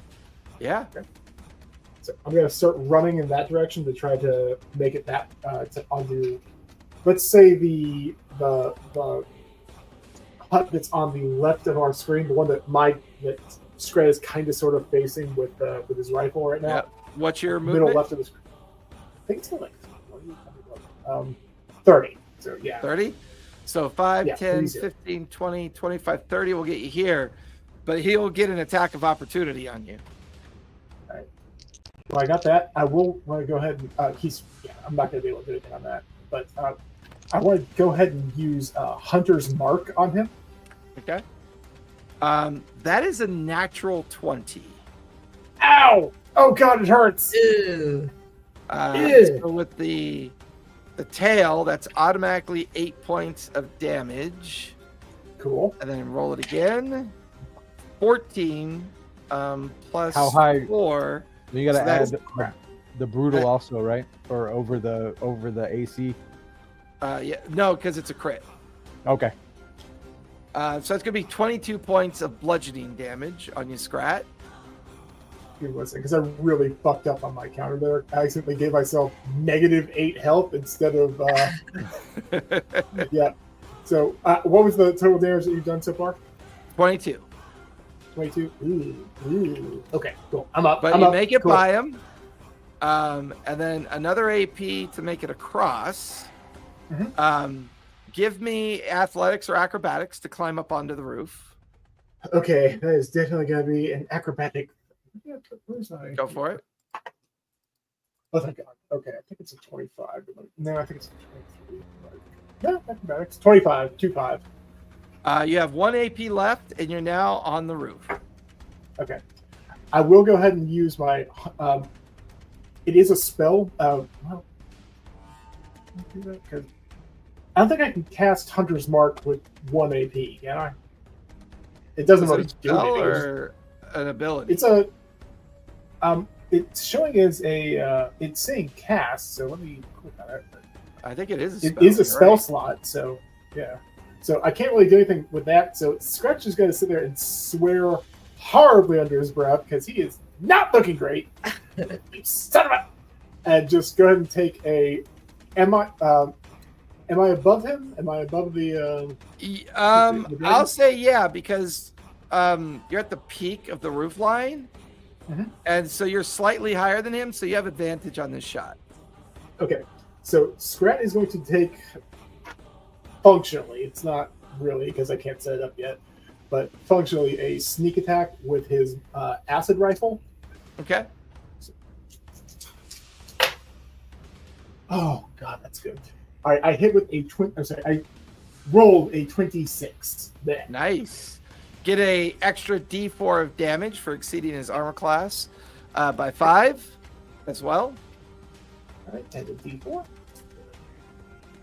You guys have turned me into a physical dice goblin. I'm mad about it. Physical dice are better. Yeah, 16. One of us. One of us. One of us. Google, one of us. One of us. As you hit him with the acid shot, it sprays across the metal and actually pits the metal. You get the feeling that he's vulnerable to acid. Ooh. All right. I mean, that ends my turn, but could I possibly call that out? Just like, hey, it's metal, like acid or something. I don't know. Oh, God, What that was thing the hurt. dice roll for the acid damage? It was. Sorry. The +4 was a 4, and then I rolled a. It's 2d10, so I got an 8 and a 4 on that. So Okay, so that's a total of 24 points of acid damage. Is it? Plus Oh, the sorry, 4 it's- extra damage. So you did 28 points of damage to it. Gotcha. Understood. That'll finish your turn. Zordon. Zordine. Zorg. Zordon, you're up with Fabian on deck. Okay, I'm going to wild shape into my starry form. And that's not a spell, so it's one AP, correct? Was it normally a bonus action? Wild shape's not, no. Wild shape's an action, full action. Okay, then that's 1 AP to do Yeah. that. Okay. Oh no, sorry. Wild shape is a bonus action. Yeah. That's yeah. what I yeah. thought. Okay. Yeah. So Sorry. Yeah. I said it backwards. because it's a single thing, Yeah. It's only basically one. whatever you're about to do happens as you turn into starry form. Okay. Well, I'm going to turn to starry form, and I'm going to cast. Where is that freaking thing? The little healing person on. I forgot the name. Healing spirit. Yeah.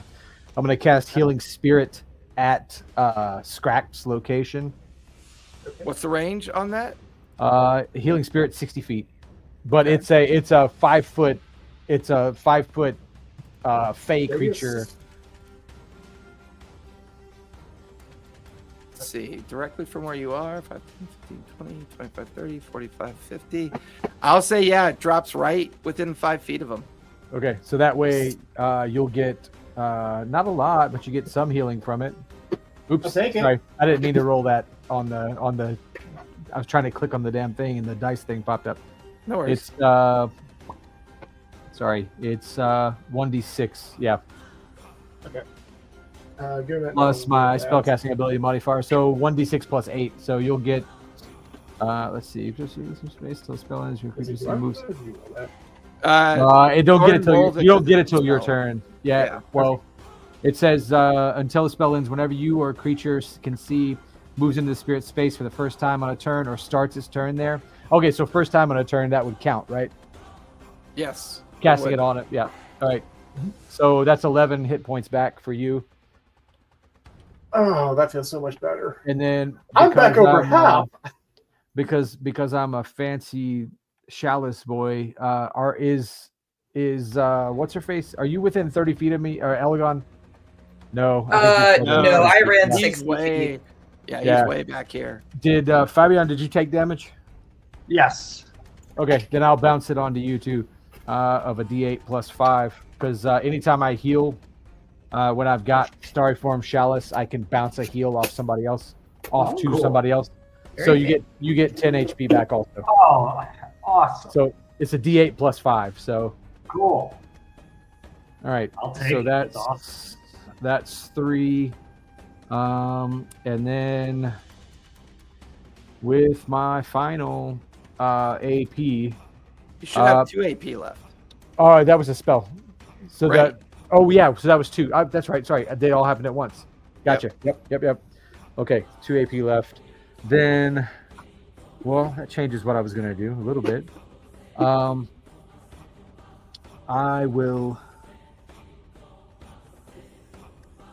will cast.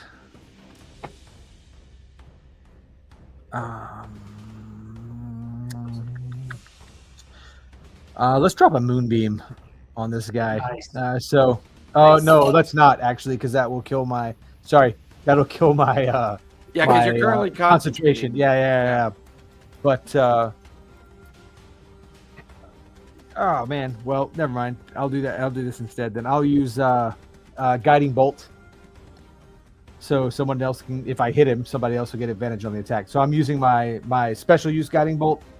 I get 8 of those, or 4. Not 8. Sorry, that's too many. I get a few of those. I forgot how many. I gotta look it up real quick, but I'm using one right now, so I'll do that real quick for the attack. Okay. It's gonna miss. That's an 11. Okay. Watches the radiant bolt bounces off the metal structure of the dragon. But that would be my second, or my second magic attack. So that's 4 AP. Yep. So end your turn. Unfortunately, you end your turn within base of the creature. So I need you to make a con save, if you would, please. Ooh. Uh-oh. Hey, I'll take that though. That's a dirty 20. Hey. 20. That beats the DC. You take no fire damage. Whew. That'll finish your turn.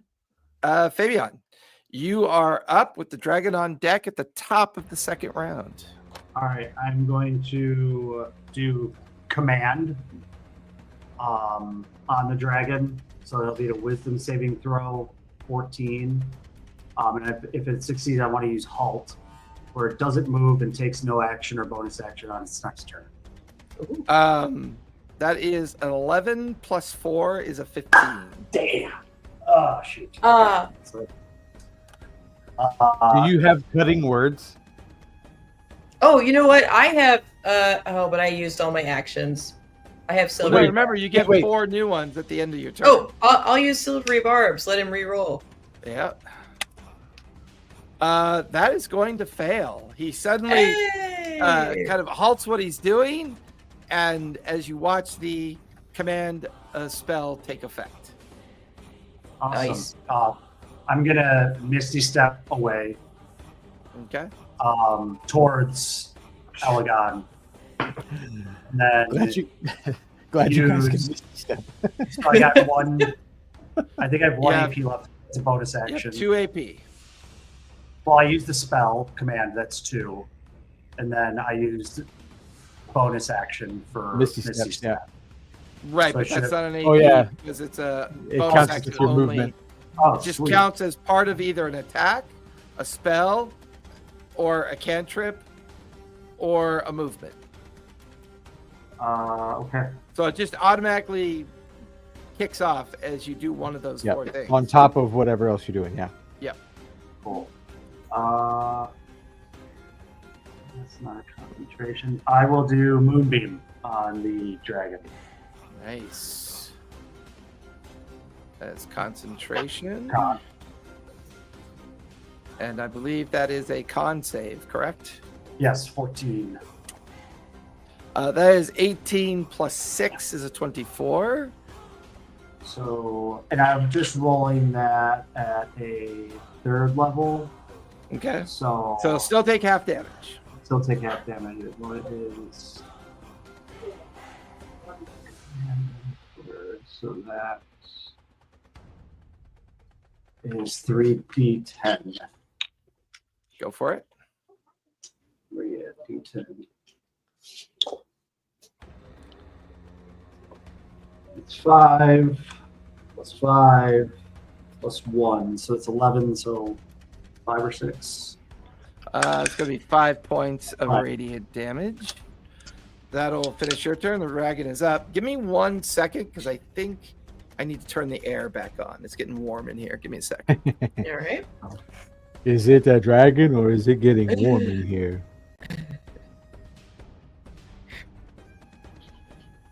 Hopefully this dragon has like 10 hit points.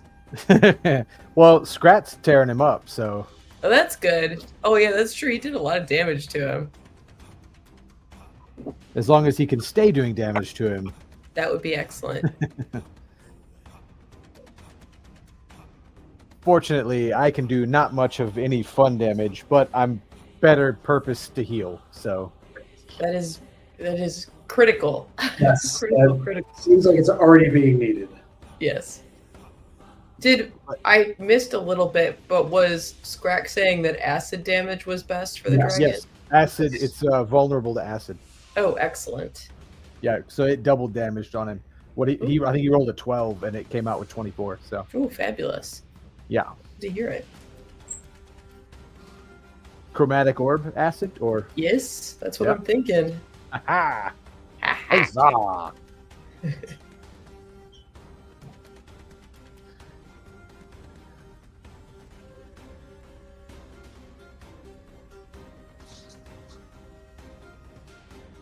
I feel like I want to like clear Elegon's spells and like repick them. I like pick them basically at random because we realized last minute we were doing the one shot, and then I've like never revisited it. So he has like 1,000,000 fire spells. It's like all damage spells, 1,000,000 fire spells, and nothing else. All right. Sorry about that. No worries. Unfortunately, the AC device is all the way around the corner, so I had to go out and find it. So. That's why you gotta get like a Nest or something, right? You could just sit at your phone and be like, click, click, done. We actually have one. It's not a Nest, but we have a Wi-Fi enabled AC or HVAC system. That thing has so many stupid fucking updates. Like Really? It's like they've changed, the carrier has changed their program so many goddamn times. It's functionally worthless. It's also kind of like, I don't know that I want my HVAC controlled by Wi-Fi. Like, it is what it is. I never use the goddamn thing, but yeah, it's a pain in the ass. The dragon is up, and it can only do one thing because it used 2 AP as reactions, lost an AP due to halt. Yeah, I would say it's held, right? Yeah. Yeah, it's held, but it can only do one action, I believe. So, it's going to fire breath Elegon and Fabian. Its mouth opens up, and you could smell fuel coming out of its mouth, and then like a magical kind of spark cracks inside of its mouth as a 90-foot cone of flame just goes floating out of the front of the dragon's mouth. Elegon and Fabian, give me dex saves. You have advantage.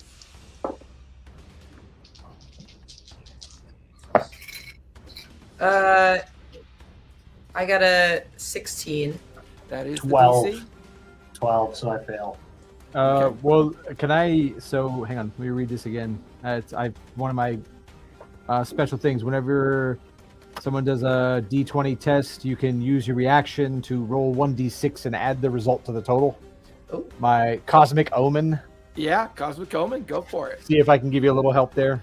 Yeah, this could be big. Add 4 to that. That's Hey! 16. 16. Nice. That's the DC. Oh, yeah! Yes. Hey, Both Bardy of you Druid, Bardy Druid. Yeah, both of you will take half damage, so half of 18 points of fire damage. All right. Still up. It now needs to make a con. Well, Fabian, give me a 10 or higher on your con save for concentration.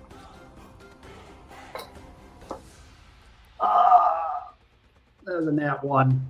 So I got 5. No. Moonbeam will drop as you no longer have concentration on it. Good. So he does not have to make a wisdom or a con save. That'll finish the dragon's turn. Elegon, you're up with Scrat on deck.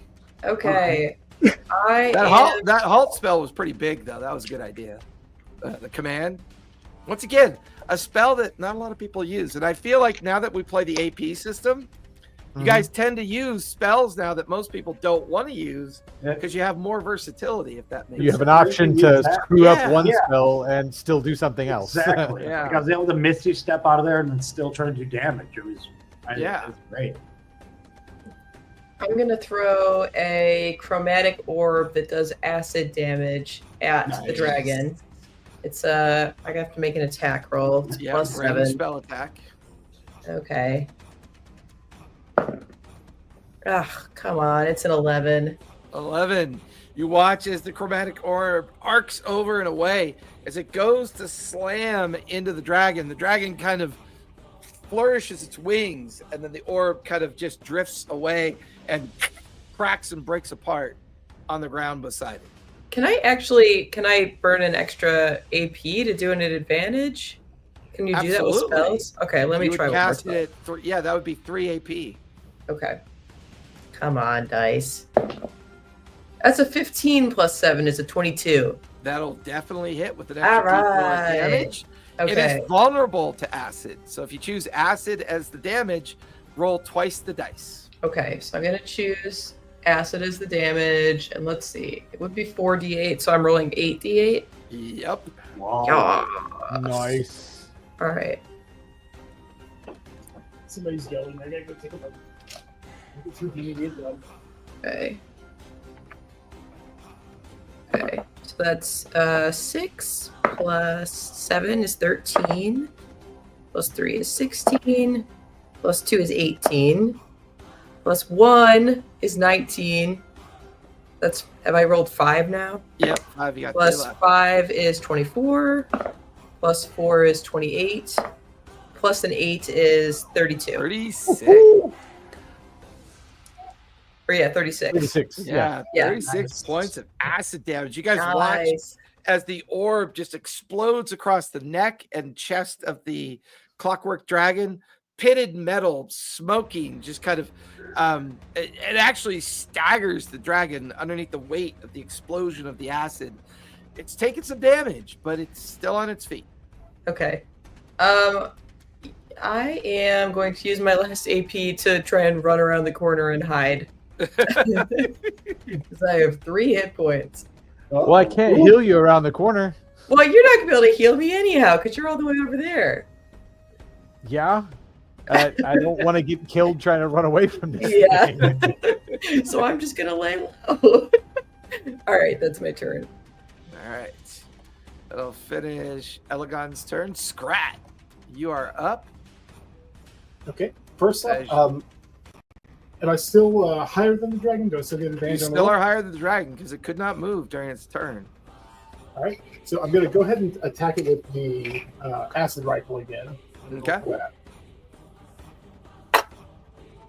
Oh, I got a nat 20. Nice. Hey. So And that's that's one max of the damage on a 5. crit. That's max damage on a crit. Yeah. So that is So- a total of 25 damage on the, for that. Yeah, and then roll the 2d10 again. Okay. Well, no, it's vulnerable. Roll 4d10. So you automatically do 20 for the 2d10, and it's vulnerable Well- to acid, so now you roll 4d10. Okay.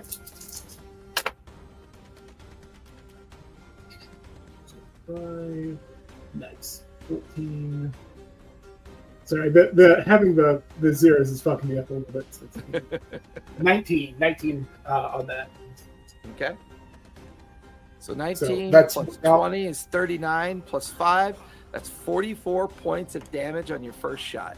You just watch as the bullet just pierces across its wing and back, pitting its metal with pot marks of acid burns across it. Wouldn't that be 88 because it's doubled? It's vulnerable?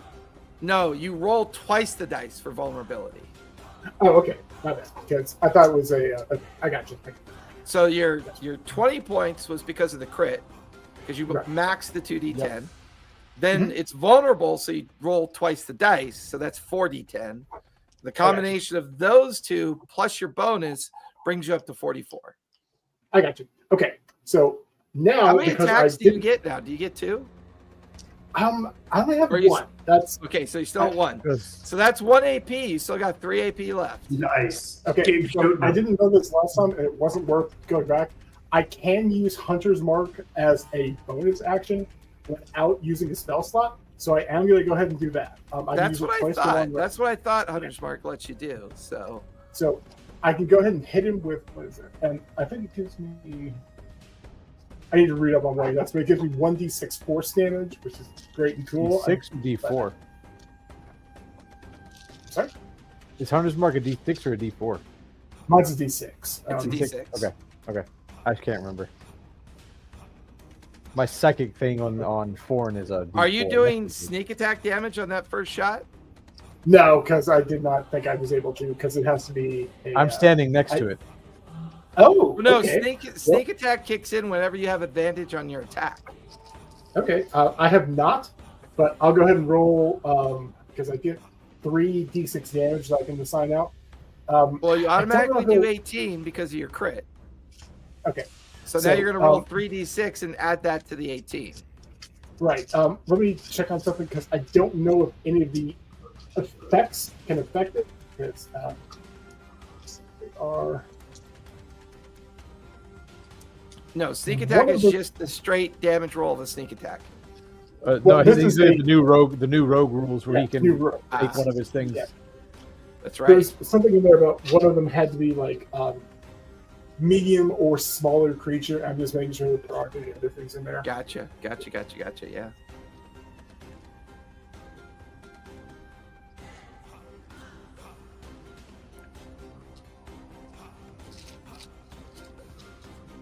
Yeah, because you can use one of your. okay. You can use one of your sneak attack die for damage. Right. as- Yeah, that's right. Yeah. So I will try. I can't trip him because he's too big. Is he large or is he bigger than that? He is considered not Huge. huge. Thank you. He's considered huge. Okay, because large is the limit for that one. So I will use 2d6 to add to that, and I will try to do a poison die to that. That's a DC 16 for him. Okay. Con. That is going to be a 22 for Khan. Okay, so it does nothing. And that was a 7 extra damage on that. So 7 plus 18 is 25. Okay. And you gotta So I have roll 3 force AP damage. left. All right, I got to roll force damage on the Hunter's Mark. Oh, that was a 5. Okay, so add 5 to that. Now, I'm going to go ahead and use my, what is the name of this thing? My steady aim. So that will counteract the disadvantage I'll get at. So if I'm doing that right, I should still have advantage on the shot with the acid rifle. Yes, because technically you'd have disadvantage on the shot, but steady aim Steady aim and height.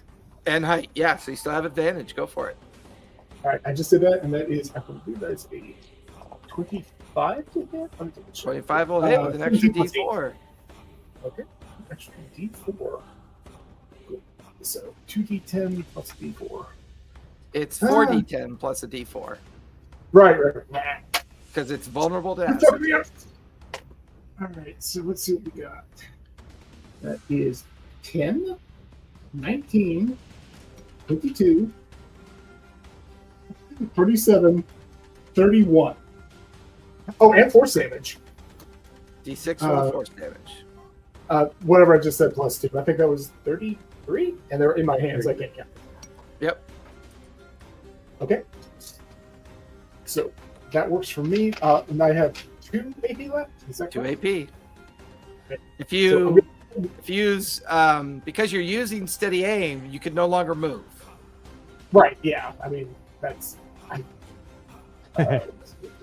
So Now I you might as could well spend 2 AP and take another shot with advantage.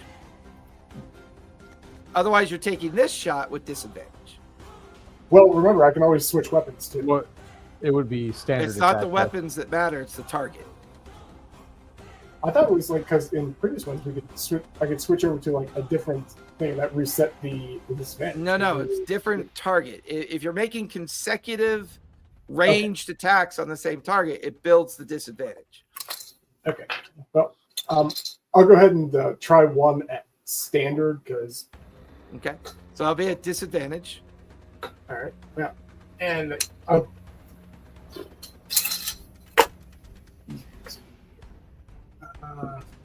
okay, that's not going to hit. That is a 12. Okay, and if you take another Oh. shot at him, it'll be at double disadvantage, which is 3d20. You take the lower of the rolls. Right. Yeah. I don't think I can really do anything else other than because I don't have any spells or anything else that are bonus actions. Hunter's Mark doesn't really do anything with that. Whatever. Never mind. That's it. I mean, I might as well. Like, it's not going to hurt me to try it. Hey, Let's see. it's dice on goals. You never know. All right. So that is. Yeah, that's not great. That's a 10. So yeah, never mind. Nothing doing. You guys just watch his scratch just taking multiple consecutive shots down at the dragon. It's heavily pitted and acid burned from the shots. That'll finish Scrat's turn. Zordon, you're up with Fabian on deck. You also get it's a D6 plus D6 plus your spell modifier. Yeah, because you started the turn in that round, scrat. So you get 11 healing points for still being next to the little fairy thing. So if you Great. can move that, I can't move it. You move that if you can.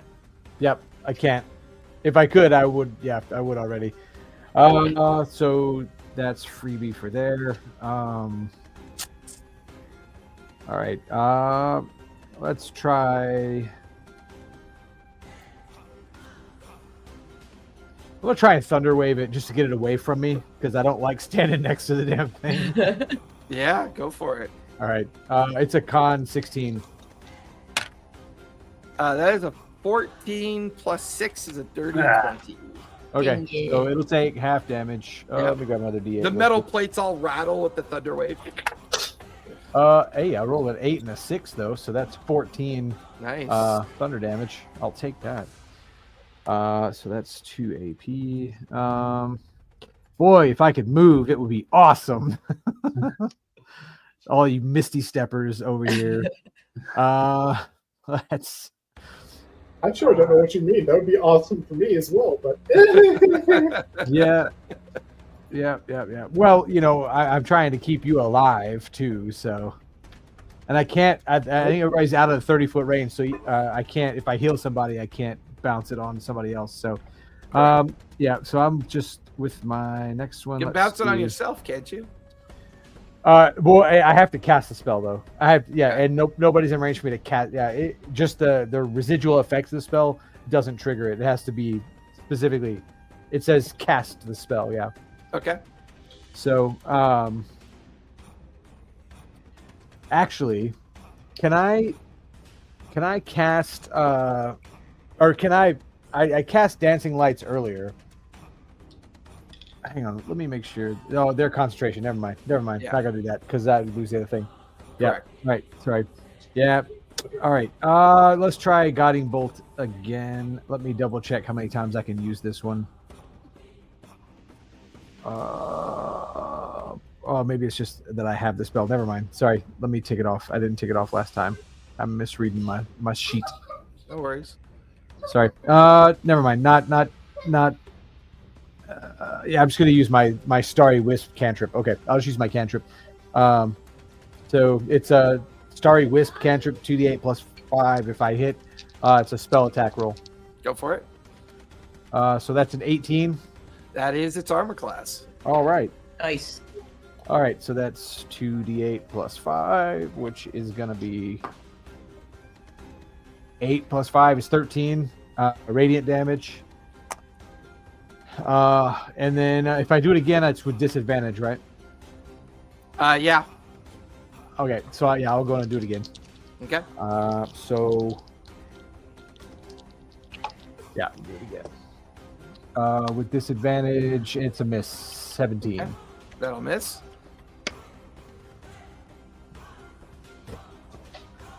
And then I con save, right? Because I'm standing next to the bastard.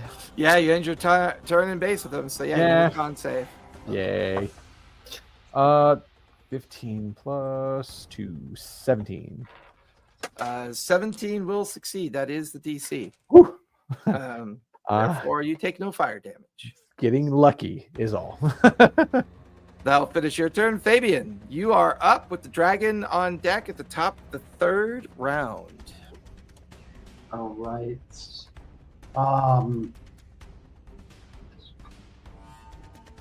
How far am I from the dragon right now?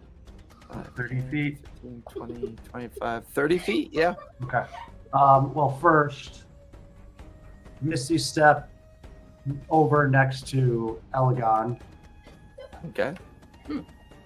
Healing Word at a 3rd level. I will Thank cast. you. That's 6d4 plus 3. Ooh.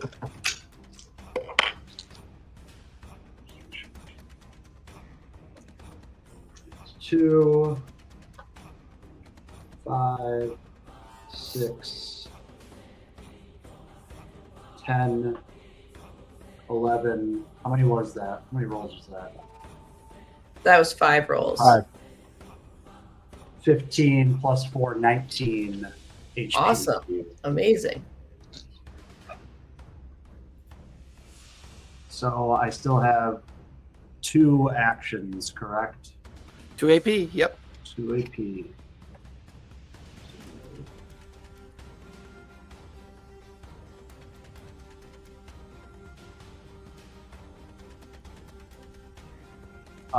Misty Step again, back to face the dragon, and I will try command again on them. All right. At a first- Wisdom save. At first level. That is a 17 on the wisdom save. So I failed. Okay. Or he I'll succeeded. finish your turn. Yep. The creature will spend its first AP doing a breath weapon up towards Scrat. Cool. Scrat, give me a dex save if you would, please.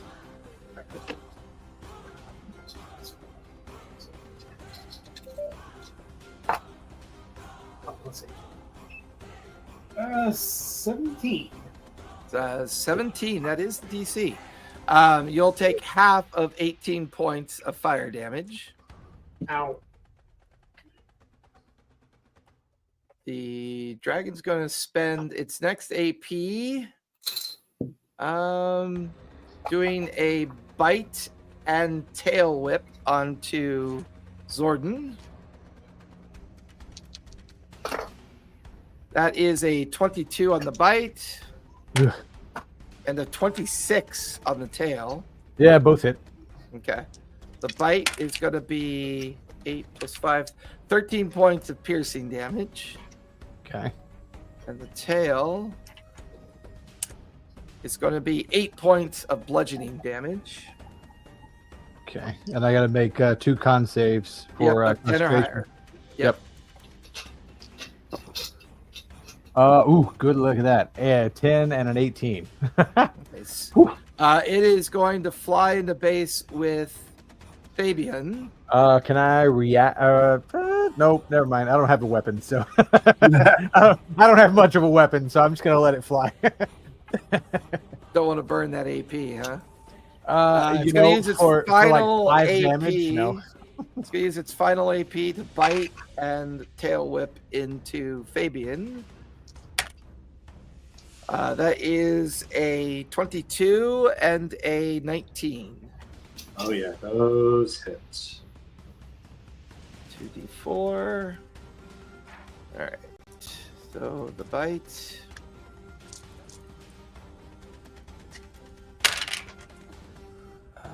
Bite is 7 plus 3 is 10 plus 4 or plus 5. That's 15 points of piercing damage for the bite.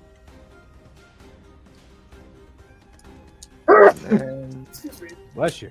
the tail is 6 plus 2, 8 points of bludgeoning damage from the tail. All right. I'm still okay. Still okay. That will finish the dragon's turn.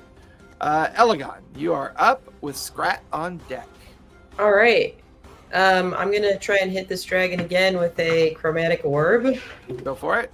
All right. I'm going to try and do it at, well, no, I'll keep it 3rd level just in case. I will do it at 2nd level. Let me burn an action point to do it at advantage. Okay. That's a 12 plus 7 is a 19. 19 will hit. Yes. All right. It's vulnerable to acid, so roll twice the dice. Okay. All right. So it's a 5 plus 5 is 10. Plus 3 Oh is my God, 13. Ryan, for your guys' first anniversary, buy her more dice. I always give her a dice. All right. It's That's just that's a good idea actually. 3, I'll 34, bring it to the wedding. 32. Excellent. Good roll. 35 points of Nice. damage. 35 points. He is actually starting to look a little bit rough. Thank Pitted goodness. acid marks all over the metal skin. That blow kind of stuns him for a moment. Okay. And then Or staggers him. I will shoot a cantrip at him. I'll shoot a mind sliver at him. Intelligence save. It's I an believe. intelligence save of 15. That's going to fail. That is a 6 + 1. That's a 7. Okay, so he's going to take 1d6 of... Oh, he's going to take 2d6 of psychic damage, but then Okay. he has to also subtract 1d4 from his next saving throw. You got it. You got the D4 So out. Go for it. D6s. So for actual... Oh, damn, I rolled a 2 and a 1. So he's taking 3 points of psychic damage. Yeah, but he'll- minus D4 on the saving throw. That's Yeah, epic. but he'll Good. subtract a d4 from his next saving throw. Okay. And that's my turn. That'll finish your turn. Scrat, you're up with Zordon on deck. So obviously I'm going for the sorry. Help! Come on, don't knock those over, Tish. First advantage shot with the acid rifle, assuming I still have a shot to it. Yep. All right. So first shot. Not great actually. I think it's only like 16. I'll check. Yeah, it's only a 16. That first shot will miss. All right. Well, I'm going to go ahead and use my other one. I had the double advantage, so another one at advantage. And I'm not making the same mistake I made last time.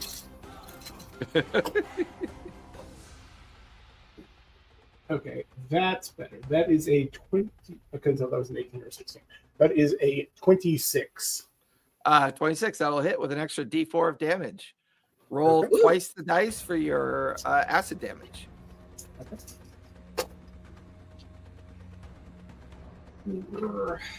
7, 12, 13, 14 points. Nice. Plus 5. Okay. Plus your D6 force damage for Hunter's Mark. Right, I haven't had a chance to roll that yet. 3. So what was that? 17, 22 points of damage, I believe. Nice. Did I get my math right? Yep. All right. So I'm going to go ahead and combine my remaining 2, and just so that would be one regular roll. Yep. No roll. One regular roll to hit. Yep. Swapping out my die.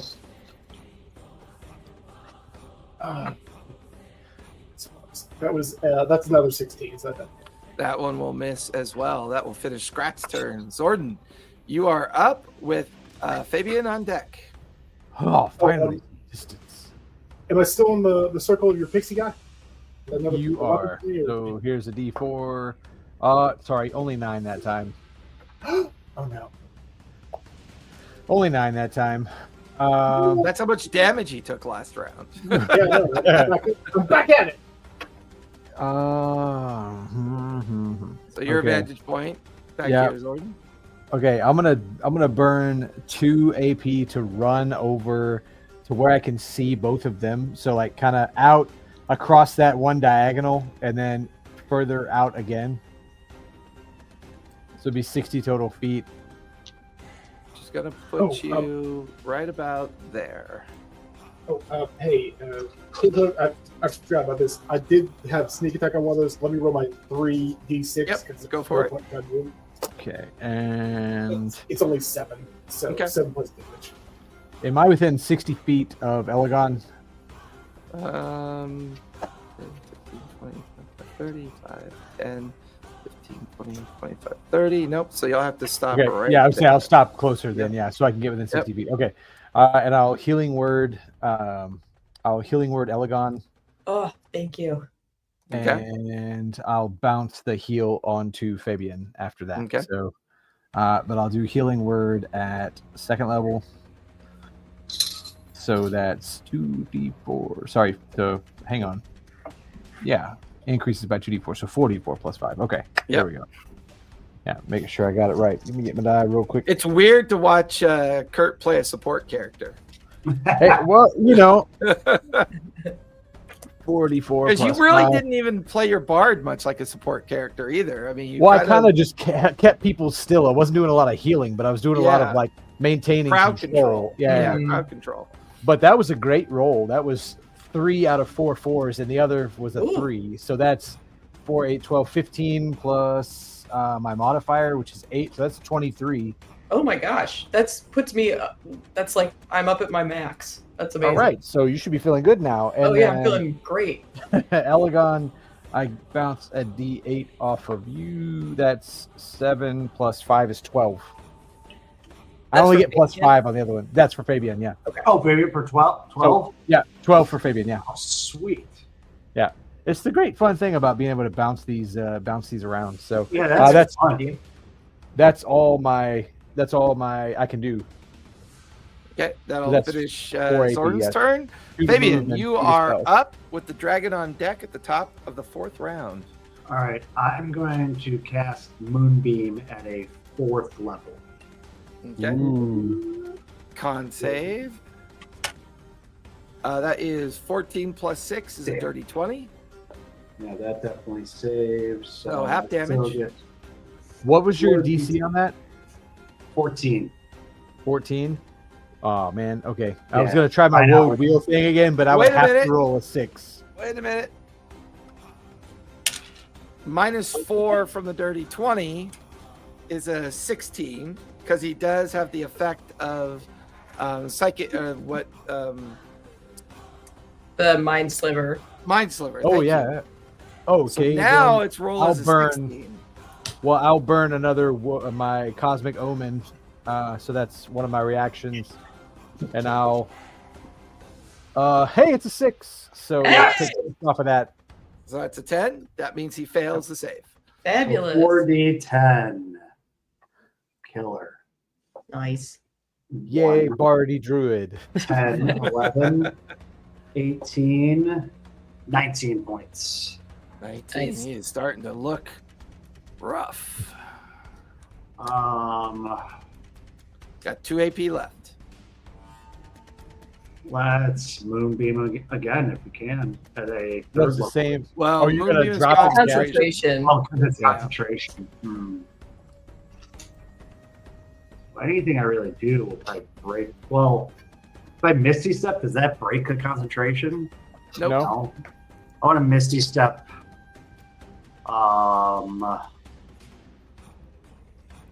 Let's go. Yeah, like back to like kind of by where Elegon is, but a little bit further to. Yeah. You sure you don't want to Misty Step like right in front of me to kind of body block me? That would be. you with the full health. Yeah. We'll just crouch behind you. Shoot. What else could I do? You still Should've done- technically have 2 AP left. Yeah. I just don't want to break that concentration. You can cast a spell, just not one that's concentration. You can do a Let's try to command him again. Wisdom save. The D4 is already spent. That's a 17 on the wisdom save. That he succeeds. So finish your So- turn. Yep. Dragon is up, top of the 4th round. Dragon is going to send fire towards Elegon and Fabian. Give me deck saves, if you will, please. Great. You have advantage because of the gear that you're wearing. That's a 10. That will fail. Oof, with advantage? Yikes. Yeah, it's a 10 and a 5. I don't add anything to a deck save. What'd you Oh. get, Fabian? He's Yeah. drinking his entire jar. Oh, of I'm soda. sorry. What was that? What was the question again? I totally zoned out. Deck save. Deck save Deck with save. advantage. Advantage. Not very good. 12. 12. Both of you will Got a take 2 and a 23 9. points. Yeah, both of you will take 23 points of fire damage. Ew. I'm glad I healed you up. I'm back to feeling bad again. It's going to move here. It's got 2 AP left. It's going to do a bite and tail swipe at you, Oh, damn it. Zordon. Yep. First the bite. That is a 16 to hit. Yep. And then the tail.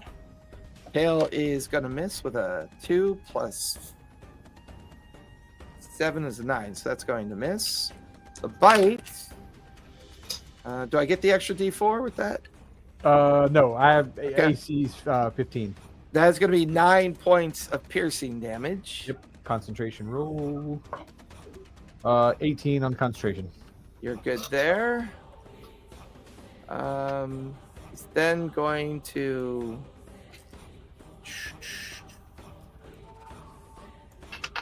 Where'd you go? Where'd he go? Why'd he go away? Is he in the ground? Oh, I don't know what happened. So we weird. won! We won. Did he get he really actually- tiny? There's something he's next so- to Scracked up in the air. No, That's that's my the healing the Oh, healing gotcha. spirit. Oh, okay. So what actually happened was he's so heavy he landed on that scaffolding and just fell through it. Right.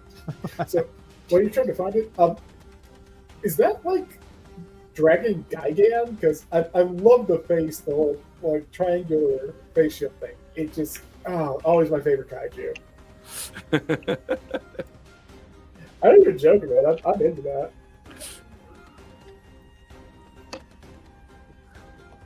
All right, it's putting back into fly. Oh my god, why won't it? Oh, that's why. Fly over. When with his final AP to land next to Scrat. Still Hunter's marked. But he has a bonus action ability. He is going to, well, no, it's not a bonus action. He is going to action surge and get 2 more attacks on Scrat.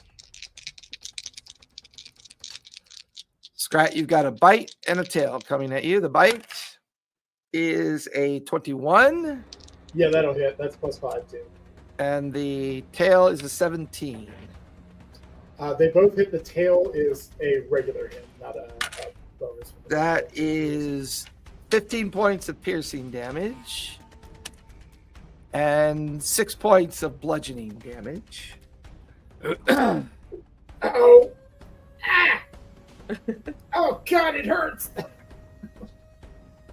Action Surge. Did we ever define if Action Surge gives you all 4 of your AP back? You're mute, Kurt. Sorry, I thought we said it was just 1 1 attack, right? Yeah, 1 attack. Yeah. Yeah, or what? Yeah, that's what I thought. That's what I thought we talked about. All right, I'll finish the dragon's turn. Elegon, you are up with Scrat on deck. All right. How far away is the dragon now? He's about 100 feet away from you.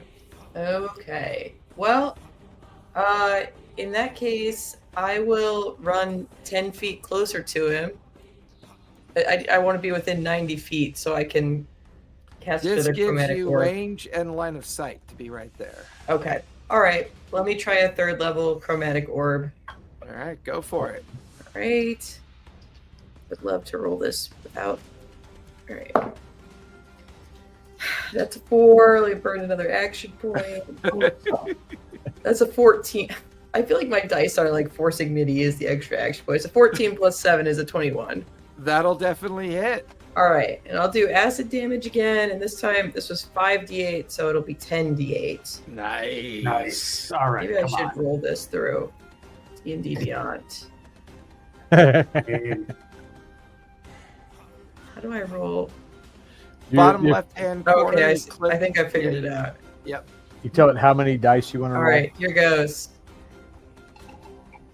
All right, 47 points of damage. Yes, you guys watch as the Nice. chromatic orb drifts over and slams into the dragon. And this time when it hits it, all the acid sears into it, and it almost like staggers on its metal legs. Its red kind of glowing representation of its eye winks out as the creature just collapses into a heap of metal that's no longer functioning, just clattering and metal falling to the ground as the dragon lies still on the ground. Yay! Do we really think that thing is dead?